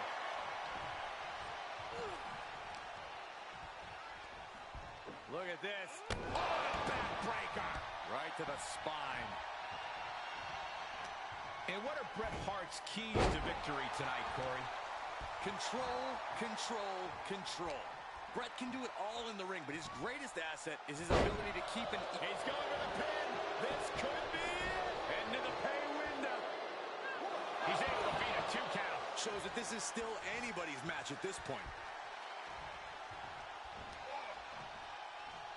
Swinging the elbow to halt the offense. There's a crucifix. Nicely done. Surprisingly, things did not work well for Razor. Talk about execution. Bret is certainly showing us how it's done right now. Creating sequences his opponents simply have no answer for. Huge toss. Razor failing to offer any resistance here. And Bret is definitely turning this into his kind of match. Staying centered is certainly working for the Hitman thus far. I think we know what's coming next. Oh, the high risk doesn't pay off. Tempted fate and paid dearly for it. That haphazard approach definitely proved costly. Okay, he is not going to let him make a mockery of things. Maybe that will shut him up. Will this be enough? He breaks the pin before a 1 count. Look at the look on his opponent's face, Cole. He can't believe it. Butterfly suplex. Going right after the neck.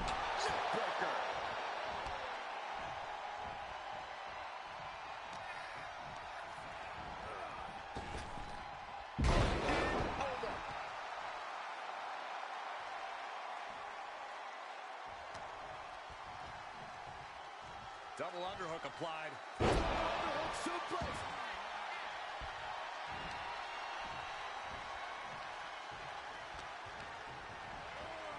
And he sends him into the corner. And Brett gets countered. Shoulder tackle. He may get the 3 count right here.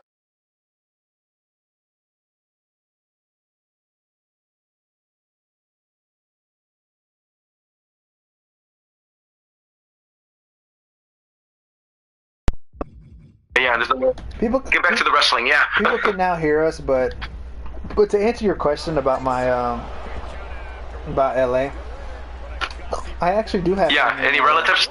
Yes, I do. I just don't know them. They came by here. Oh, okay. Back in 2014, and I never saw them again after that. So that's pretty.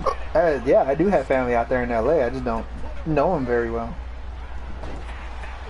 No, any chance that they email you or text you or anything like that, or give you any birthday shout-outs or something like that, or holiday shout-outs at least? Nope. And what you call, nope, they do not. And what you call, I don't know them.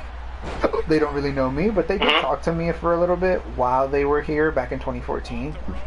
So, yeah, at least they cared, I guess. But they haven't been giving me birthday shout-outs or none of that in a while. Like, I have them on Facebook. I have 2 of them on Facebook. So, well, at least these people should be thoughtful with you, man. Come on, at least. Yeah. You know, here's one thing about a girl that I used to date with and everything. And date, it was the main thing that I considered it more, but to make it short with you, I think the only issue that I had is that she had a hard time in laying the cards on me. To make it very short, I would say, are you in or out? That's all. Lay the cards in and out. Because silence is not the answer. Yeah. And honestly, she goes, oh, I'm a very private person. I can understand that. But your failure was that you're in a relationship and you don't notify and you don't confirm it to people that you are, and then you're posting this on your social media thing, and people like me are just being quiet, so they're not giving you a thumbs up support. Yeah. The only people that give you support are your so-called besties or best friends, and what the heck, you know? I'm like, as far as your friends are, they were no help at all. They were just your fucking cheerleaders and say, oh, how was the sex, girl? Was it cool? Did he give you money? Yeah, I feel you. What kind of shit is that, dude? Yeah, I know. And these are a bunch of hood rats, single angry moms that couldn't fucking handle their ex and have their fucking kids for them, you know? It's like, you call that friends, man? Really, dude? No, not really. But, to get to the point of that one, I mean, you know, she just didn't lay the cards on me very straight. So I remember when she started announcing she was in a relationship and she shut me down. Okay, fine. You say you're in a relationship, congratulations, best future endeavors. So to try to make the point, I try to be very thoughtful for it. I remember when I gave her a birthday shout out. Yep. Everybody else did. And she responded to them, and she did not respond to me. Well, I didn't get a lazy thanks. Yeah. I didn't get a traditional thing she would do every year. And the main thing that really got to me, she didn't even give me an emoji. So once I did not get any of that, okay, I seen the true colors. You're fucking done. That's it. Absolutely. Yeah. And I became distance with her. I only talked to the family, and I lay the cards on the family. I go, I know you and your sister and your daughter and your niece, we haven't been talking, and we've been distanced. But for the record, I go, whatever issues we have is between us. I'm not going to be in liberty to say it. If we are gonna have a problem, we're gonna settle on our own. I only do this because I don't do laundry in public. I want to do the best to, you know, to handle this as professionally as possible. If she wants to move forward, let her move forward. Yeah. But I don't want it to turn into controversy or something. Yeah. I just want to make it that this is between you and me, guys. And for you guys, it has nothing to do with it. I mean, of course, you guys are going to be in the defensive way because, you know, you're blood. You're thicker than water. Mm-hmm. I can respect that. But I want to try to keep it professionally that it's between us. I'm not going to invite your family or your friends or my family to this. Because then they're going to think that we're acting like a bunch of dumb kids that we can't handle the problem. Nah. Yeah. So I didn't speak to her in about a year until she definitely suddenly called me unannounced on a birthday shout out because I think I posted some birthday thing on social media when I was going to all these meet and greets, and then she's out there suddenly calling me by surprise saying happy birthday, and I go, Steph, it's the first time I hear from you. I'm surprised to hear from you that you will give me a birthday shout out. I go, yeah. Oh, there's a birthday. Oh, really? Thanks, I go, for the thought. She's like, what's wrong? It's like, wow, are you asking me why? I go, yeah. You know what you did last year? I go, you shut me down. You never responded to me. And she goes, oh, I broke up with my ex-boyfriend. I was like, congratulations. What the fuck you want me to do? Get back to you? I go, yeah. And what I hate when people do that. Oh, tell me, oh, I broke up with my ex. You were right. He was an asshole. I'm like, congratulations. So, I mean, it's like, what, think I'm going to wait for you? It's like, yeah. Never but wait for I a told her bitch, this. people. The people that are watching this, never wait for a bitch. And second, she just wanted full validation and attention from you. That's what it is, Jose. Yeah, and I told her this, dude, just to be in a very, because, you know, I have so much dignity in class for this, and to make it short, I told her this, you know what? You were 1 foot away to lose me. Yeah. But I'm going to do this. I'm going to be opportunistic with you, not because I'm being easy on you. I'm being opportunistic with you because of the benefit of your family and my family. My family loves your family and, you know, hot potato. Yeah. So I'm giving you the opportunity to fix this situation up. I don't expect you to, you know, to date me and everything. I expect you to lay the cards on me. Because if you hate me, tell me something, lay the cards and get it over with. But don't play games, dude. Otherwise, by the end of the day, people are gonna get hurt, and you know it's gonna create issues. Yeah. Say yes or no, or are you in or out? You know. Yep. Yep. So stop. Do not settle for less, people, and please do not cater to men and women that don't give a fuck about you, and do not decline the people that give a shit about you. You do it, believe me, it's gonna hurt you. And don't fucking... Remember, one ex did that.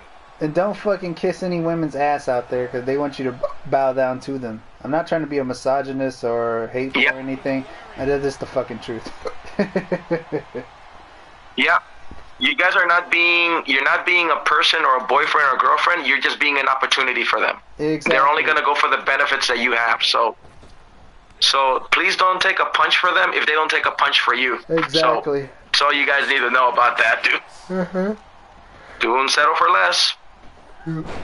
So anyway, getting back to this with the black mist on it. Yeah, that was What do you think, dude? That was funny, but I made her smile, dude. Oh, really? Well, I wasn't gonna pay $200. Come on, dude. Yeah, but still, $60 still ain't worth it. Still ain't worth it. 200. Come on, give me a break, dude. 200 my ass. You're not even as big as Trish Stratus or fucking Fabulous Moolah or none of those girls. You're gonna charge 200, but still, for $60, I still wouldn't do it. So fuck Julia Hart for charging that much. Well, anyway, I did solve the maneuver for her, so that made her smile, dude. Yeah. And what you call? I remember one time when I met Headbanger Thrasher. You know that choke he does like this? Yeah. I sold it for him. I had a picture of it a long time ago, but I fucking deleted it. My dumbass. Was he at the Headbangers? Were they at WrestleCon? Were the Headbangers at WrestleCon? No, I met him. Masha Thrasher? No, I met both of them at an indie show. Oh wow, that would be cool if the Headbangers were at WrestleCon. I wouldn't mind seeing them. I never met. I mean, I They never. were a cool tag team. I never got a chance to talk to Mosh, but Thrasher, he was real cool. And they were so entertaining, dude. Yeah. I remember Jim Cornette would go, we got defeated with a bunch of bastards with skirts, and it pissed off Jim Cornette. That's funny. And there was a T-shirt that That's what Jim Cornette goes, we got beaten by a bunch of bastards with skirts. Did you remember that promo? No, I did not, but the one thing I like about the Headbangers...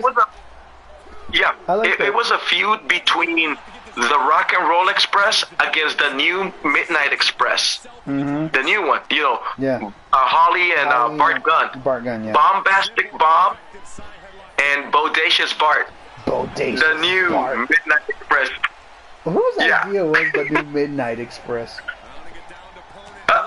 Vince. I don't think that was a Jim Cornette creation. Oh my God. I gotta ask him a question. Was that your idea to bring back the Midnight Express? I mean, Yeah.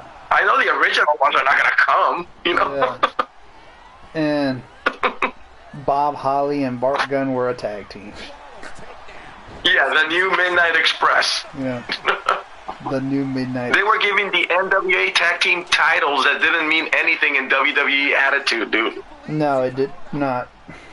Those were too old, too over outdated, and just no one really cared for them anymore. Because wrestling changed so much when the Attitude Era came on the scene. But you know, during the Attitude Era, there was just a lot of factions and a lot of tag teams. I mean, you had DOA, you had the Nation, you had the Bariquas, you had the Troop Commission. Wait, who was you had the Oddities. That was Savio Vega. Don Callis. Oh yeah, Vega was the Bariquas, and Don Callis. Remember, he was the jackal that managed the Troop Commission and Kurgan. Yeah. Before Kurgan went to the Oddities, yeah, you know. Kurgan, the big tall dude from the Oddities, yeah. Yeah, that was Kurgan. So he was managed by Don Callis. Whose idea was the Oddities? That was a joke. Vince. ICP, Kurgan, Luna Vachon. Really? Oh, they made jokes out of them, dude. Remember, the Earthquake was Golga. Oh, yeah. And I knew that was the Earthquake because remember the maneuver he did and the tiger tattoo that he had in his shoulder? Yeah. That was the Earthquake. I did not know that. Yeah, remember the tattoo tiger that the Earthquake had? Yeah, because he was... And then his maneuver, the Earthquake, yeah. Yeah. And you know the Earthquake... And then he had his... had a few dark matches and then he had on SmackDown. Yeah, and he had yeah. And did you know that the Ministry of Darkness destroyed the Oddities? I did not know that. It was in it was a Monday Night Raw. It was, I think, a Monday Night Raw. The Ministry of Darkness defeating the Oddities, Giant Silma, Kurgan, and Golga. And they took out on George the Animal Steel, the original Oddity. Because George the Animal Steel made an appearance, dude. Oh, George the Animal They go, Michael Cole goes, this is Michael Cole going, look, it's George the Animal Steel, the original Oddity. That's one way to put it. Yeah. Well, yeah, I mean, come on. George the Animal Steel was an oddity, you know. The gimmick that he pulled it out pretty well, dude. Yes, he did. And what else? Yeah, and well, what I was gonna Everybody say, liked my WrestleMania 3 T-shirts. Oh, nice. Everybody liked it. I was putting it around the whole SoFi Stadium. Yeah. People were going, WrestleMania 3? Yep. Did you see Demolition at WrestleCon? No, they canceled out. Oh, really? Because I saw no Action Smash. I saw him last year. Yeah, they did. Carlito canceled out. Demolition canceled out. There was no Rick Steiner except for Scott Steiner. Well, you see why now. Yeah, and no Colognes. I even forgot that Melina was there until I found out at the end. Oh, wow, I forgot. I go, oh, my bad. I go, yep. Morrison was there. Taya was there. Speaking of Taya, I think Taya, will probably be the new TBS champion or something, because I feel like it's, I don't know. I mean, do you think that she can be the new champion, or do you think she's gonna try to help build Jay Cargill? Man, that TBS title means nothing, so I really won't care if she does win the title. I don't think anybody would. Yeah, because I feel like she said she wants to sue Taya Backley for the maneuvers. Because they both share the same maneuvers. They might as well vacate it and get rid of it, and nobody will see it again. Yeah. Okay, in a personal level, you as a fan, Miguel, how do you feel about companies building too many titles? Is it too much? And do they go over?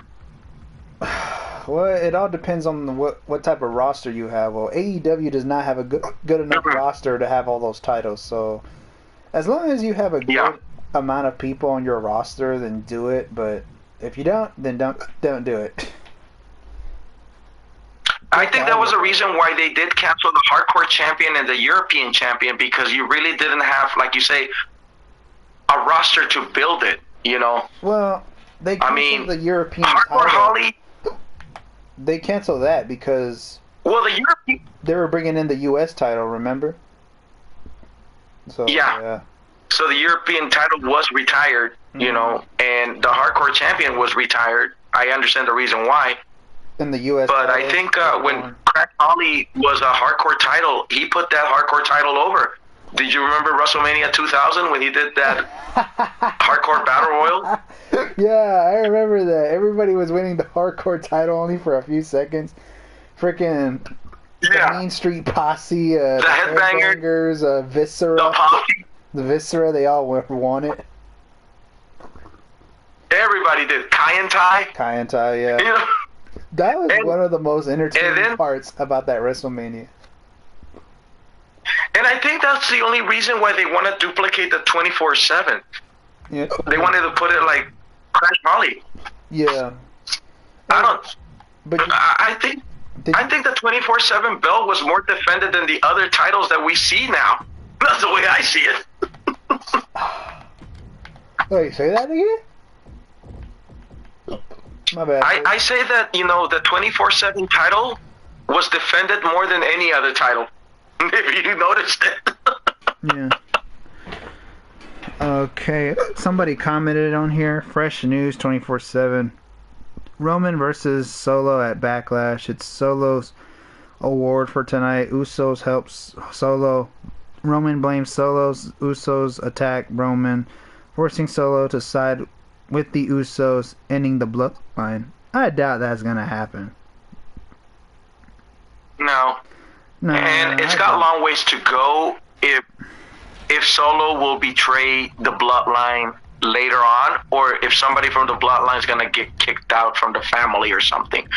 The only thing I expect on Raw tomorrow, if the bloodline makes the appearance, which I think they will, I expect Roman, he's not going to celebrate, he's going to punish. Yeah. So he's going to want him in his locker room, and he's going to start punishing. Do you expect him to punish the Usos? Yeah, but not Solo. Yeah. But, okay, speaking of Solo, I did not agree for Solo taking a pin against Cody. I did not agree. This match should have ended in a draw. It should have ended in a draw. Have the Usos come out and try to interrupt, hit the referee or something. Yeah. Ends in a draw. Or a double count and then have Cody win in a DQ. Or have a double count out and with a draw. It's that simple. Not be pinned, not now. Yeah. Protect them. And now look what Cody did. He pinned him. That was not a good move. I did not agree with Cody being Solo. Got another comment here. Yeah. That or WWE and The Rock have reached an agreement. They plan to set up Roman versus The Rock at SummerSlam. Yeah, possibly. That could possibly happen. Hope you subscribe to this channel. Fresh News 24/7. We talk about wrestling. We talk about sports, baseball, basketball, football, and baseball season is underway. So if you're a fan of any of those, this is the channel for you, buddy. So to hit that subscribe button if you want to keep up with this. So yeah, and I agree with Fresh News 24/7. That or WWE and The Rock have reached an agreement. They plan to set up Roman versus The Rock at SummerSlam. Yeah. Why not? I agree with it. Yeah, and the thing is, with or without a title, that storyline will sell itself because it's not about a title, it's about who is the head of the table of the Samoan and Owaki Fatu family. That's what's important with that storyline, you know? Yeah, absolutely. So, yeah, you know, it's possible. It is, you know? Yep. And as for Theory, man, I expect Theory to start showboating on Raw. Oh, yeah. Who do you expect is next mid-card contender? Do we have any mid-card guys that want to go after him? Or will there be a storyline between him and Gargano since they have a history? Is that going to work, or is it a good idea or a bad idea, Miguel? It could work. Gargano and Theory. It could work. I mean, Austin Theory's going to carry him throughout the whole way because Johnny's not really great on the mic, so yeah. I think that... I mean, they both have a history. Yes, they did. They were a faction in NXT with Indy Hartwell, Candice LeBron, and Johnny Gargano. Yeah, I remember that. So I just hope they build the story, you know. Yeah. Funny thing, I remember when Austin Theory came into NXT and during the Black and Gold era. I remember his debut. Yeah. But I expect Theory to showboat, to, you know, build his story there, you know. He's got to say that he defeated John Cena, and I think it's going to continue going, you know, until, you know, he continues being over. He used fighting in the match, but when do heels fight fair? Yeah. And I find it funny that he was biting, okay? Yeah, and I think the other people that were biting were the Bushwhackers when they were biting Mr. Perfect and Rick Rude on their asses in the Survivor Series. I remember that. The Bushwhackers are weird. Yeah. But they are so over as entertainers, you know. Let's see here. 10 on Theory versus Braun on Raw. Ooh, that's not a bad idea. Braun Breaker versus Austin Theory? What do you expect Braun Breaker to be? Babyface or heel? What would it be good for him? Babyface. There's too many heels. Way too many heels. Yeah. It's fair start. Yeah. But have him feud before you put a title on him. Have him feud with the Miz or somebody that's really over that can get him over and that can have a good feud with him. Because Braun Breaker, he's gonna be a future top star. I see that him. Yeah. I see that him and Solo Sikoa. I see Solo Sikoa as the main top heel, and I see Braun Breaker as the main top babyface. I see that happening in the future. And Braun Breaker, he can talk. He looks great. He's a Steiner. He has it all. He has the charisma. I think he has a really good chance of succeeding in WWE. And don't be surprised if Mustafa Ali and Ziggler are going to job out against Theory, since they're former mid-card contenders, you know. Yeah. Especially Ziggler. So if you want to talk another ex-United States, I think he should start a little jobber with Ziggler right now. Because Ziggler has been taking so many defeats as a enhancement talent. Yeah. I think you want to try to use Ziggler as an example as a former U.S. champion. Yeah. But, you know, that can be fair too. But Braun Breaker as a heel in the future, I could probably see that happening, but now, not right now. Yeah. I mean, I wouldn't mind seeing Braun Breaker win the U.S. title from Austin Theory. I wouldn't mind seeing that. Oh, they got to build up a good feud. They really do. Oh, they will. I would say have him feud with a few guys first before you put him in that spot, and have him win a lot of matches. Yeah. Don't make him lose yet. Yeah. So yeah. Yeah. So that kind of makes sense. Here's another question too. Okay, WrestleMania is over. When can we expect releases? Because that's being talked about. Will it be before Backlash or after Backlash or after WrestleMania? In a few weeks or a month. So when releases come, this is kind of shows Triple H and creative booking who is invested or who's not being invested, right? Yeah. Got another comment. UFC buyout. What do you think? They say there's rumors that a guy from USC is gonna buy WWE. I don't think so. Why is that? Because here's the reason why. And if you pay attention to Vince McMahon, if Vince McMahon wants to sell, he has to see to it that he still is in charge and have final says when it comes to booking. Because I hear Disney wants to buy WWE, but they don't want Vince in charge. They want Stephanie and Paul Levesque in charge. So they just want to like remove Vince out of power, and then Vince doesn't want that. Now, personally, I do not want Disney to buy it because they're going to ruin it like they did with Marvel and George Lucas production. Wait, you know, you don't want to do that. Wait, time out. How do they ruin Marvel? Well, look how the way they're turning him in. Look, let's go, for example, Deadpool. They're not going to do exactly how the way the original Deadpool comic is built, you know, little extreme. So they're going to make it little children decent times, but they might censor, you know, the extreme bloody stuff, you know? No, because Marvel been bought Disney. Disney been bought Marvel a long time before Deadpool movies came out, and all his movies are rated R. Even under Disney, his movies are still under rated R. So no, I don't think that. But do you expect that Disney can make those changes? Because I mean, they're saying I'm buying it, so maybe we can put Mickey against John Cena or Donald Trump, you know. Yeah. I mean, you know, sure that's what I'm afraid of. They probably won't fuck with WWE too much. Well, the only thing that I think they would do is try to make WWE a Monday Night Raw or a SmackDown, have it do a live event at Disney World, at either in Orlando or LA. They might do something like that, you know. Yeah. And here's another comment here. Shane was there tonight. Definitely some business going down. Maybe, do you expect maybe Shane to take any charge of booking or anything like that? Or next CEO? Or him being the best in the world? I have no idea. I mean, in general, you know, Shane McMahon has said that he didn't want to be in charge. I mean, what have you heard from Shane so far in the past? Is he serious that he wants to be in charge of WWE? I mean, I'm pretty sure he does in real life. I mean, I'm pretty sure Stephanie and Shane does not want Vince to sell WWE. Why do you think Stephanie stepped down?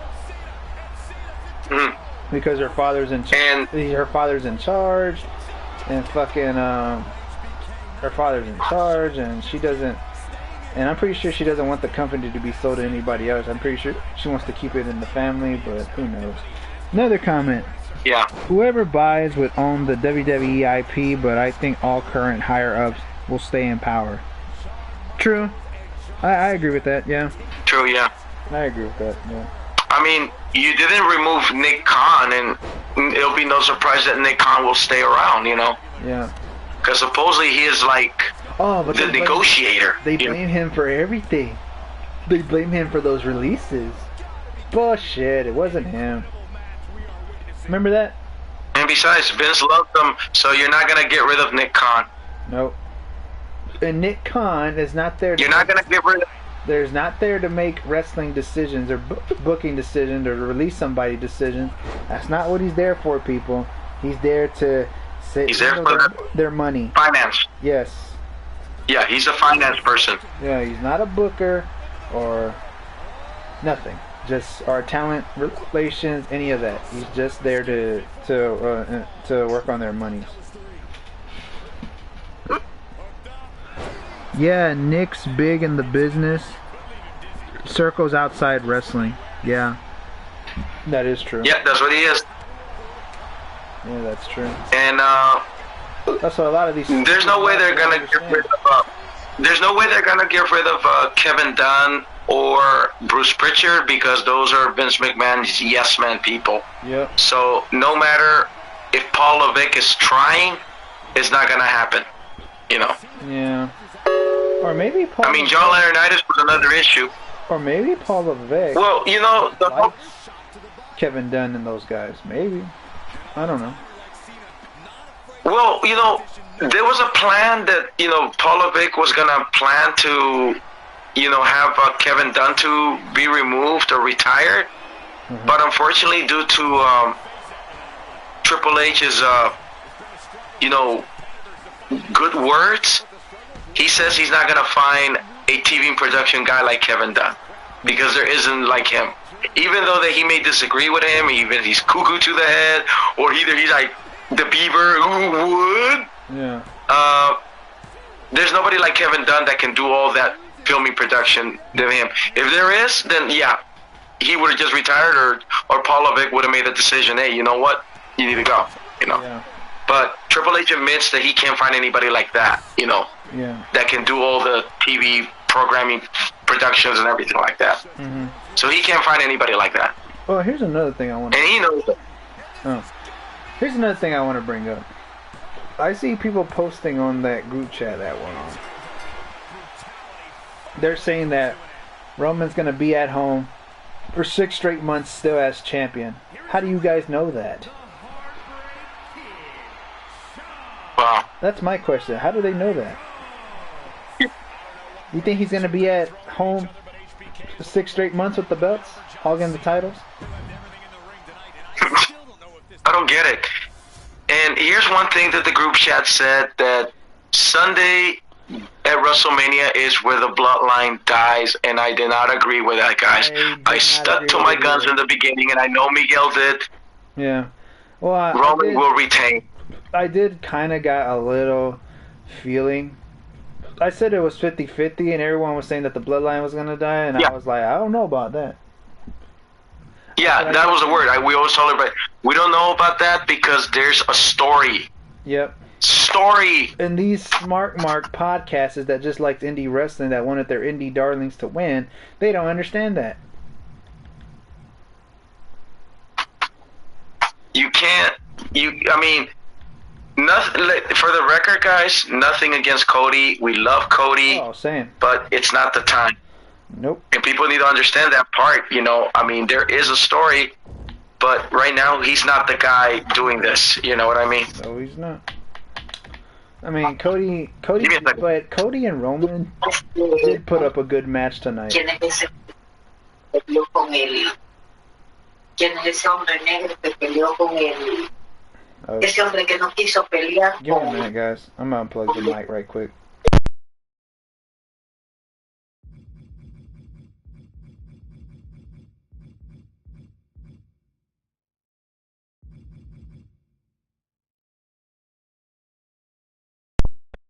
I wanted to unplug it because I want people to be in your business.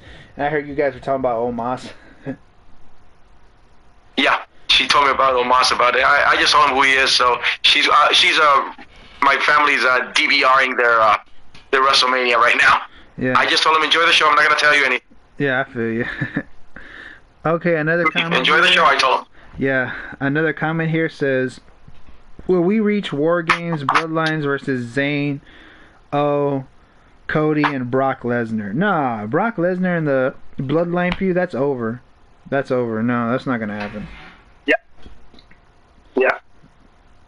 I mean... Now, here's another thing that I wanted to ask Miguel and maybe anybody that's the listeners, if they can feel a comment about it. Yeah. I personally have mixed feelings for the Andre the Giant Battle Royal being in a SmackDown. And why put Bobby Lashley in an Andre the Giant Battle Royal? It sucks. Which honestly, an Andre the Giant Battle Royal is too beneath Bobby Lashley. And why did I see Braun Strowman there again? Unbelievable. I agree with you. And why put Braun Strowman? Why SmackDown? He already had a spot at WrestleMania. Why put Braun Strowman on there? And second, the Andre the Giant there were other talent. Yeah, the Andre the Giant Memorial Battle Royal should have been at WrestleMania. But, bro, I mean, really? You guys are going to put it on free TV and then have Bobby Lashley, who's way, way good for that? Come on, guys. Come on, WWE. Yeah. And Bobby Lashley didn't even have a match at WrestleMania. Well, it's not really his fault. Bray Wyatt. Well, it's not Bray Wyatt's fault either. Well, I'm surprised injuries happen, so. Well, I'm very surprised that Bobby Lashley did not walk out of the job that you were going to book him for Andre the Giant Battle Royal on SmackDown. And honestly, at the same time, I hope WWE is not shedding on Andre the Giant on this one. Yeah. He'd probably be rolling down his grave on that one, man. Yeah, I know. Probably Andre the Giant's wondering why. So if anybody has a comment about Andre the Giant Battle Royal, yeah, it should go to It should go on WrestleMania, not a Raw or a SmackDown or a Go Home show. Agreed. You know. Agreed. I mean, I don't know why they don't put it on WrestleManias like they used to, and they're fun to watch. Andre the Giant Memorial Battle Royal. I'm very surprised that Triple H did not make that decision because I know he's the booker of that. You know. Well, they said that Vince is part of the decisions here, and a lot of people are saying that Vince is the reason why Roman Reigns won today. So I don't know. It could be Vince. Yeah, most likely. Yeah. And you know, and for Vince, I think the numbers and moving the needle, it's priority to Vince. That's one thing that people understand. People need to understand that it's all about him moving the needle, and ratings are important to him. Yeah. Which personally, ratings don't mean anything, but to people like Vince McMahon and Tony Khan, it means a lot to them. Yeah. Just to accumulate their account. Yeah. You know. Yeah, and what you call, yeah, TV ratings matter a lot, and what you call, if Cody would have won this title, ratings will drop if a certain wrestler wins a title. But I remember when Kevin Owens and Becky Lynch won the titles, ratings dropped big time. And then when Goldberg kicked Kevin Owens' ass, then ratings boosted back up. Why? Because it was Goldberg. Yeah. Yeah. And Kevin Owens was not a believable world champion. He looked like a fan that carries around a replica title. That's how he looked like anytime when I saw him with the Universal title. And yeah, and I was gonna say something, I forgot what it was, but go ahead. Yeah. I feel like when it comes to Kevin Owens, I think he got lucky that they never gave him the WWE title, and they probably wanted to give it a try on the Universal belt, which the Universal belt did not have any importance at that time. Yeah, you know? It did not. So at least he was not given the WWE title. Then it probably would have pissed Vince McMahon off like that. Oh yeah. I mean, probably the title would have been a dead title or something. Mhm. And now that oh yeah, they said that Vince was backstage at WrestleMania looking at everything. That's another thing I heard. They said. Oh, I wouldn't be surprised. Yeah, and I just wonder. What's going to happen tomorrow and what's going to happen in the near future. No matter what. Oh, go ahead. Yeah, go ahead. Bring it up what you remember. Yeah. I was going to ask you. Do you disagree with everything that Vince did in everything? I'm asking everything. Do you disagree with everything that Vince's decisions? Do you disagree with everything? I don't. I don't. There are some little botches, but honestly, by the end of the day, Vince knows what he's doing, what's best for him, and what's best for business. And sometimes I know when you make a wacky decision, they know by the end of the day it's going to pay off. Yeah. So if it works, it works, and if it doesn't, it doesn't. Like, I was on board. Vince is a human being. He's going to make mistakes anyway, you know? Yeah, and I was on board with Vince for not putting the WWE title on Cody Rhodes or Cesaro or Sami Zayn or any of these indie darlings that people want to see it, that some fans want to see as world champion. I actually agree with Vince on those things. And I also would agree on, there's a lot of things I definitely disagree about Vince, what he did in recent memory. Like, for example, making Kevin Owens the Universal Champion, pushing Becky Lynch too much. And yeah, there's a few things that I disagree with him, some that I don't. I mean, yeah, a lot of people thinks that he's so horrible, which in a way he's a little overhated. Well, he's a prick, yeah. Yeah, I don't hate him at all, but but there's some things I do disagree with him, there's some things that I don't. And a lot of people don't admit that some of his decisions are the right decisions. What do you think of? What do you say to that? Otherwise, why would the company? Otherwise, why would the company still be standing? And if it was wrong, it would have at least gone out of business, or somebody or some company would have had the liberty of buying it. Yeah. So sometimes tough decisions do pay off, even though we disagree with it, you know, but it happens.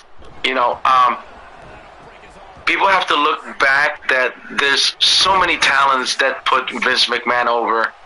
And it starts with Hulk Hogan. Yeah. Look how much Hulk Hogan put him over for 6 years, 8 years. Yeah. Him having the WWE champion. Well, at that time, then it goes to Shawn Michaels. You know. Then it goes to the Attitude Era.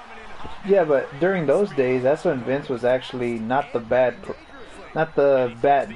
decision maker that he is now. I mean, do you think that he's out of touch? In a way, I feel like he is, but not too much. He is. But not too much. But whatever he's invested, it's working out for him. I mean, let's take, for example, The Undertaker. He built The Undertaker from the ground up, from ground zero, and look how well his creation of The Undertaker has worked out for 30 years. Exactly. And a lot of people might disagree with me, which I won't care.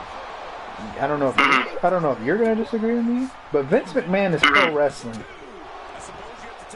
Yeah. He put WWE on the map. He put pro wrestling on the map. I'm pretty sure he inspired every indie company and every indie company today and every other promotions like Impact and all them to start a company. Yeah. So I feel like in a way he's pro wrestling. He put because with the 4 decades that the company has been. It has been him, the way he's put it over and the way he's made it an empire. So either we do agree or disagree with him, Yeah. And as far as The Undertaker goes, The Undertaker is in good terms with Vince McMahon. Oh, yeah. And he's been very supportive. He takes care of him. So as much as some people hate Vince, The Undertaker does not hate him. Mark Calloway loves Vince. He knows that's like his dad to him. You know, he takes care of Mark Calloway.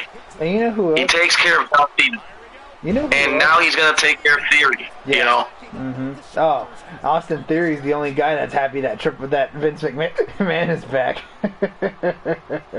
Yeah, and then you can understand, maybe John Cena and Theory had a little backstage talk. I can see that Vince likes you. You know he likes me. Don't fuck it up. Yeah. So, those triple threat guys from Vince, John, and Theory, here it is, dude. Continue to start the legacy and continue the legacy. Yeah. Those are Vince McMahon guys. Roman is still a Vince McMahon guy. Rob Van Dam. You know? A Vince McMahon guy. Hulk Hogan, Shawn. Yeah. It's questionable to consider. You know, it's questionable, Miguel, to consider Bret Hart if he's considered a Vince McMahon guy since the Montreal Screwjob. Yeah, true. What do you think? Also, another person that I think is questionable, that's a Vince McMahon guy, is Matt Hardy. I think Jeff was always a Vince McMahon guy, but Matt Hardy, not really. Like the Hardy boys? Yeah. Yeah, and they're definitely not Triple H's guys. Yeah. And, who else? Steven The Rock, yeah. Otherwise, you know, Vince McMahon would never inducted Steve Austin to the Hall of Fame. Yeah. So. Oh, you know who I'm shocked? Steve is You know who I'm shocked that Vince McMahon took care of before he passed away? Mm-hmm. Harley Race. Oh, yeah. Harley Race is not a WWF guy. He was more of an NWA and WCW guy, but Vince took care of him. He was a Jim Crockett guy, yeah. Yeah, and Vince took care of him after when he was just passing away, so it seems like Vince and Harley Race were on good terms. Yeah, because at that time, you know, Vince McMahon invaded all the state indie promotions when WWF was going up. And honestly, Harley Race didn't agree with it. Yeah. He even gun pointed at them and saying, "What the fuck, man? You're destroying my company and shit." So the whole indie darling starts when Harley Race was definitely doing independent promotions, you know. Yeah. But he, like you said, by the end of the day, he took care of them. Yeah. Hall of Fame, everything. Yeah. And do you think Ric Flair is a Vince McMahon guy? I consider, yeah, it does. Because, you know, he's been in good relationship. And honestly, you know, Ric Flair's been feeling very grateful that he's taking care of Charlotte. So, it's well invested, you know. Charlotte is definitely Vince McMahon's girl. So is Becky Lynch. I think they're all Vince McMahon's girl. And yeah, even Trish is a Vince McMahon guy. Oh, of course she is. Well, damn, you definitely cheated on your wife in front of Linda right there. Yeah. What kind of storyline is that? Yeah, that's crazy. And you know who was also a Vince McMahon guy or girl? Fabulous Moolah. Yeah. Mae Young. Fabulous. Mae Young, you know, Mae Young has been a talent even before WWE existed. Remember her Hall of Fame induction in Orlando, Florida? Yeah. WrestleMania 24? Yep. She said she was a fan, an indie fan, even before WWE started, because she was older than WWE. Yep. You know. So Mae Young is the legend, the Hall of Famer, everything, the nostalgic. Mae Young deserves every credit she deserves, and they said she was a lot more tougher than Moolah was. Well, because you know, remember the history? She started in Orlando, so it made a lot of sense to give her a Hall of Fame at WrestleMania 24. I didn't even know because she started in Orlando. I did not know that. Go back to Peacock with a Mae Young Hall of Fame induction by Pat Patterson, and then they'll show the clip where she started training. Look into it when you get a chance. I actually have it on DVD. WrestleMania 24 has that Hall of Fame thing, so I'm gonna do it old school way. Get what I'm saying? Yeah. So you know, since you know you're part of the Florida commute, for sure you're gonna know that Mae Young is part of it too. Oh yeah, absolutely. And I didn't even know where she started. Yeah. Where she started and where she ends her Hall of Fame. Yeah. That's the way they did it with Duggan. Remember, Duggan started in Georgia when he played for the Atlanta Falcons. Yeah. And then he was in an indie promotion in Georgia and became WWF and NWA, everything, you know. Yeah. And it made sense to induct him in Georgia, you know, because, you know, is where his career started, you know. Yeah. Tough guy. And I think that goes for Abdullah the Butcher as well. Oh yeah, he's been in the business so well, dude, that Abdullah the Butcher, he put Terry Funk over, dude. And I remember when Terry Funk inducted him, he goes in, he inducted, guess what, guys? That guy made me rich. I should have married him. And goes like that. It was a funny induction. The Abdullah the Butcher was a very short induction, dude. Yeah. You know, with Terry Funk. Well, what there is to say, he was not much of a WWE creation, so. He was more. But since Vince McMahon bought the library tapings, might as well reward him, you know. He was more of a WCW Crockett guy, and he was a New Japan Pro Wrestling guy, and Abdullah the Butcher does not like Vince McMahon. He doesn't like him because, well, he sold his Hall of Fame ring. You know that, right? Abdullah the Butcher sold his Hall of Fame ring. And he said that the reason why he doesn't like Vince is because, well, the reason why he sold his Hall of Fame ring is because Vince is making money off of his hard work by showing him tapes, libraries of his matches on DVDs and whatever, and he said that he doesn't get money from Vince. So that's no royalties. Yeah, well, that's one of the reasons, you know, it's not the first time, because that's one of the reasons why Phil Brooks has been suing WWE, because he hasn't been getting any royalty checks from the video games and the DVD things and everything. So that's not unusual. That's a typical Vince thing right there, you know. Yeah. And here's another one too. I think it was on my head too. There was another one too that Great Muta. He wasn't the WWE guy, but they put him in the Hall of Fame. Yeah. But he's been put over because he's the only one that got off the choke slam against the Giant. green mist on him. That was hilarious. But I didn't see that clip during this Hall of Fame package. I wish they did, but you know, Paul White is in AEW, so of course they're not gonna put that clip there. Yeah. But I checked it on YouTube. That Nitro, you know, the Giant versus Muda, and he goes chokeslam. that shit would have been hilarious. I'm gonna watch that later, see how that goes. I watched that. I go, that's one way of getting out of the chokeslam. Spit the green mist on him. He put that green mist over. Like Tajiri started using it, Asuka started using it, Hornswoggle started using it, so he put that over. Yeah. Oh yeah. There was another talent that had the green mist too, and he was managed by Mr. Fuji, Killer Khan, but his WWF run was cut way too short. Why is that? Unless if Vince was not invested in him or not, but he was a very good monster heel. Mr. Fuji, dude, had a lot of good monster heels at that time. Before, you know, he managed the Magnificent Morocco, Cowboy Bob Orton, Kamala. Mr. Fuji managed Cowboy Bob Orton? Yeah, remember WrestleMania 3? I didn't. Can-Am Connection? I forgot about that. Yeah. Tune into WrestleMania 3, you'll see the storyline.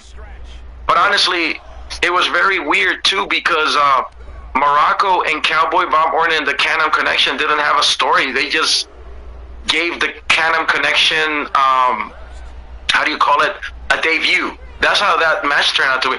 But it didn't have a story, you know. Yeah.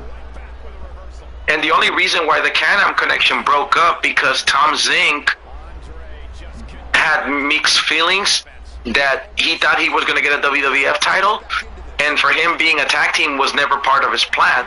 That's why he left WWF. And then he went to Jim Crockett to become the Z-Man and became world champion there, you know. Yeah. So that was the whole breakup of the Can-Am Connection, if anybody doesn't know the background of that. No. The Smart Marks don't know that, so fuck them, you know. Yep, fuck them. Yeah. I'll never forget. No, they ask, who's the Can-Am Connection? That's what they're gonna ask you, Miguel. Yeah, I don't know who they are. I didn't know who. No, you weren't born yet. Nah, I wasn't. I was in the 6th grade. Okay, I was in the 6th grade, Miguel. Okay. But you know what story was real funny that you told me about? When Ace had no idea who the Blackjacks were. Remember when Bo Dallas went to the meet and greet to the JWO, Jimmy's World Order? Yeah. He made an appearance when Lanza passed away. So I acknowledged to Bo Dallas and say, rest in peace, Mr. Lanza. And since everybody was too stupid to be asking him about Bray Wyatt questions, I came up with the Lanzas. If you trained with the Lanzas, what's the relationship? Yeah. Give us the background about with the Lanzas. And something he never expected, that we were going to ask him questions about the Lanzas. And yeah, he said he did train with the Lanzas, Blackjacks and the Lanzas. You know. Yeah. Then people were going to start saying, who the fuck are the Lanzas? Yeah. Damn, dude. And Smart Marks. And a Smart Mark was asking, who the hell is he? But he's a huge Eddie Guerrero fan. But he got inducted the same time as his boy did. You should know who the Lanzas are, dude. Yeah. Epic fail. And attention to detail, fans. Attention to detail. And when I talked to Bo Dallas, I don't know if I even mentioned Bray Wyatt. You know what I told Bo Dallas? Yeah. It was cool when you won the NXT champion, and I was doing his catchphrase. Oh, yeah. If I want to succeed in life, all I have to do is believe. And he started laughing when I said that. Yeah, that was a cool thing, you know. Yeah, I told him that, and he was laughing. And very talkative. He was like, he was almost like very chatty, like Heath Slater. Yeah. You know. Heath Slater and Bo Dallas are very chatty when it comes to meet and greets. They are so cool. Like, if you want to hang out with them for a cold beverage, they're there to be chatty with you. You know, they're like comedic and everything. You know. Yeah, and Curtis Axel was next to him, it didn't look like he wanted to be there, so I didn't really talk to him. Yeah, only unless if you mention Mr. Perfect's name, then he'll probably love you for it. Because he asked me, how you doing?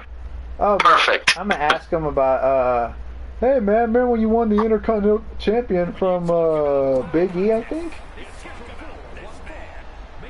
Yeah. Yeah. He was a Paul Heyman guy, Curtis Axel. Yeah, and then I was like, hey, remember Axelmania? Yeah. Here's another thing. Since I wanted to bring this up, that my experience that I had in WrestleCon, I made the Berserkers Day good. I go, you know what? I told them, right. You put the Undertaker over, and you did good at the Survivor Series, man. Yeah. You and Skinner, you know, and the Big Bully out there, and Hercules. Yeah. I go, Sergeant Slaughter and Jim Duggan had a hard time pinning you, man. Because if you see that Survivor Series, the Berserker, you know, went against Duggan's team, Slaughter's team, El Matador, and the Texas Tornado. And I observed the Berserker, dude. He is a hard guy to pin. And I think Vince was so afraid of him that he was going to destroy his Undertaker. Yeah. That's what the Berserker said. He said that he was a threat. Oh, really? Because tune in to Undertaker versus Berserker matches. Yeah, I've seen. Dude, I've seen the feud. They actually had a good feud. That's all he's known for. That's the only thing that I knew about the Berserker was him feuding with the Undertaker. And honestly, he said that Mr. Fuji put him over. You know. And then Bobby, here's another promo that you need to laugh. Let me remind you. Hopefully, if you have the chance to see any Berserker matches. Yeah. Remember the Berserker? If he would win his matches, he would always pull you take you out of the ring like it was a Royal Rumble. And then Bobby Heenan, when he went against a jobber, I don't know who the jobber was, but let's say a jobber, he goes, uh-oh, there goes the Berserker again. He's going to win this match again. He's going to take him out of the ring. Look at that. Back. Ow. 1, 2, 3, 10. He's like, see, he took him out. 10. I don't know what's wrong with him, but he doesn't know how to pin a man. I don't know what's wrong with him, but he knows how to pin a man. And then he would make fun of him like this, like saying this is the jobber, and this is the Berserker going like this, and then Bobby Heenan would go back. I'm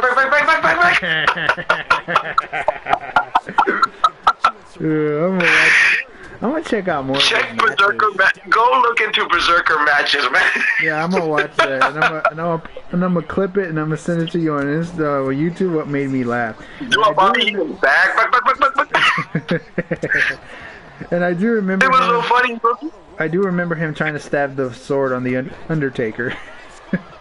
Oh yeah, Mr. Perfect goes, did you see that sword, Vince? That's funny. And then Bobby Heenan tells Gorilla, what's wrong with this guy, Gorilla? He doesn't know how to pin a man or something? Yeah. He's funny. Oh, Bobby Heenan is hilarious, bro. That's why you love my page when the Berserker and I were going, give us I told the agent, can you give us a video? Huss! Yeah. I mean, it was cool. Was he at WrestleCon last year for you? No. Was he there with you? No, he was not. Oh, wow, that's incredible. That's just a shocker, dude. Maybe because he lives in LA. Maybe that's why they wanted to bring him on. It's possible, yeah.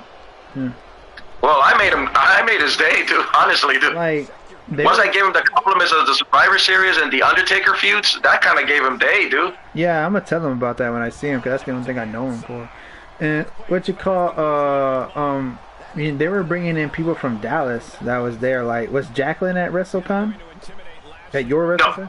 See, look, the reason why I think we brought her in because she's from Dallas. Same with Brooke Tessmacher from Impact Wrestling. You remember Brooke Tessmacher? She was only there because she's from Dallas. Yeah, she was not there with it. Yeah. That shocked me, too. Yeah. So I think it was more locally, if it's possible, you know? Yeah. I mean, Victoria was there, dude. Yeah. She's local, you know?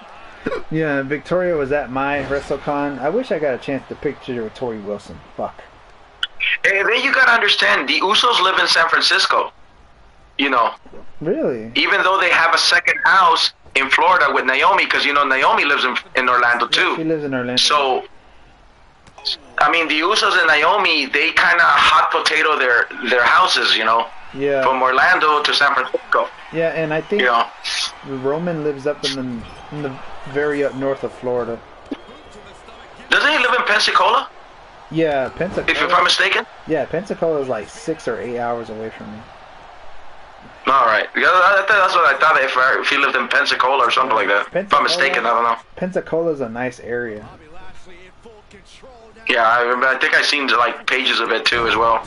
Yeah, and yeah, so but all right, Jose. Well, I'm about to end this stream because I'm about to. All right, let's turn in and just let me try to rest my voice because I'm not gonna do too much speaking and ready for Raw, dude. See how it's gonna happen. Punishment. I expect punishment. And next weekend, people will be back to tell you our thoughts of Raw. So, ladies and gentlemen, MTG Gaming, Jose the Ocho, we out. So good fight.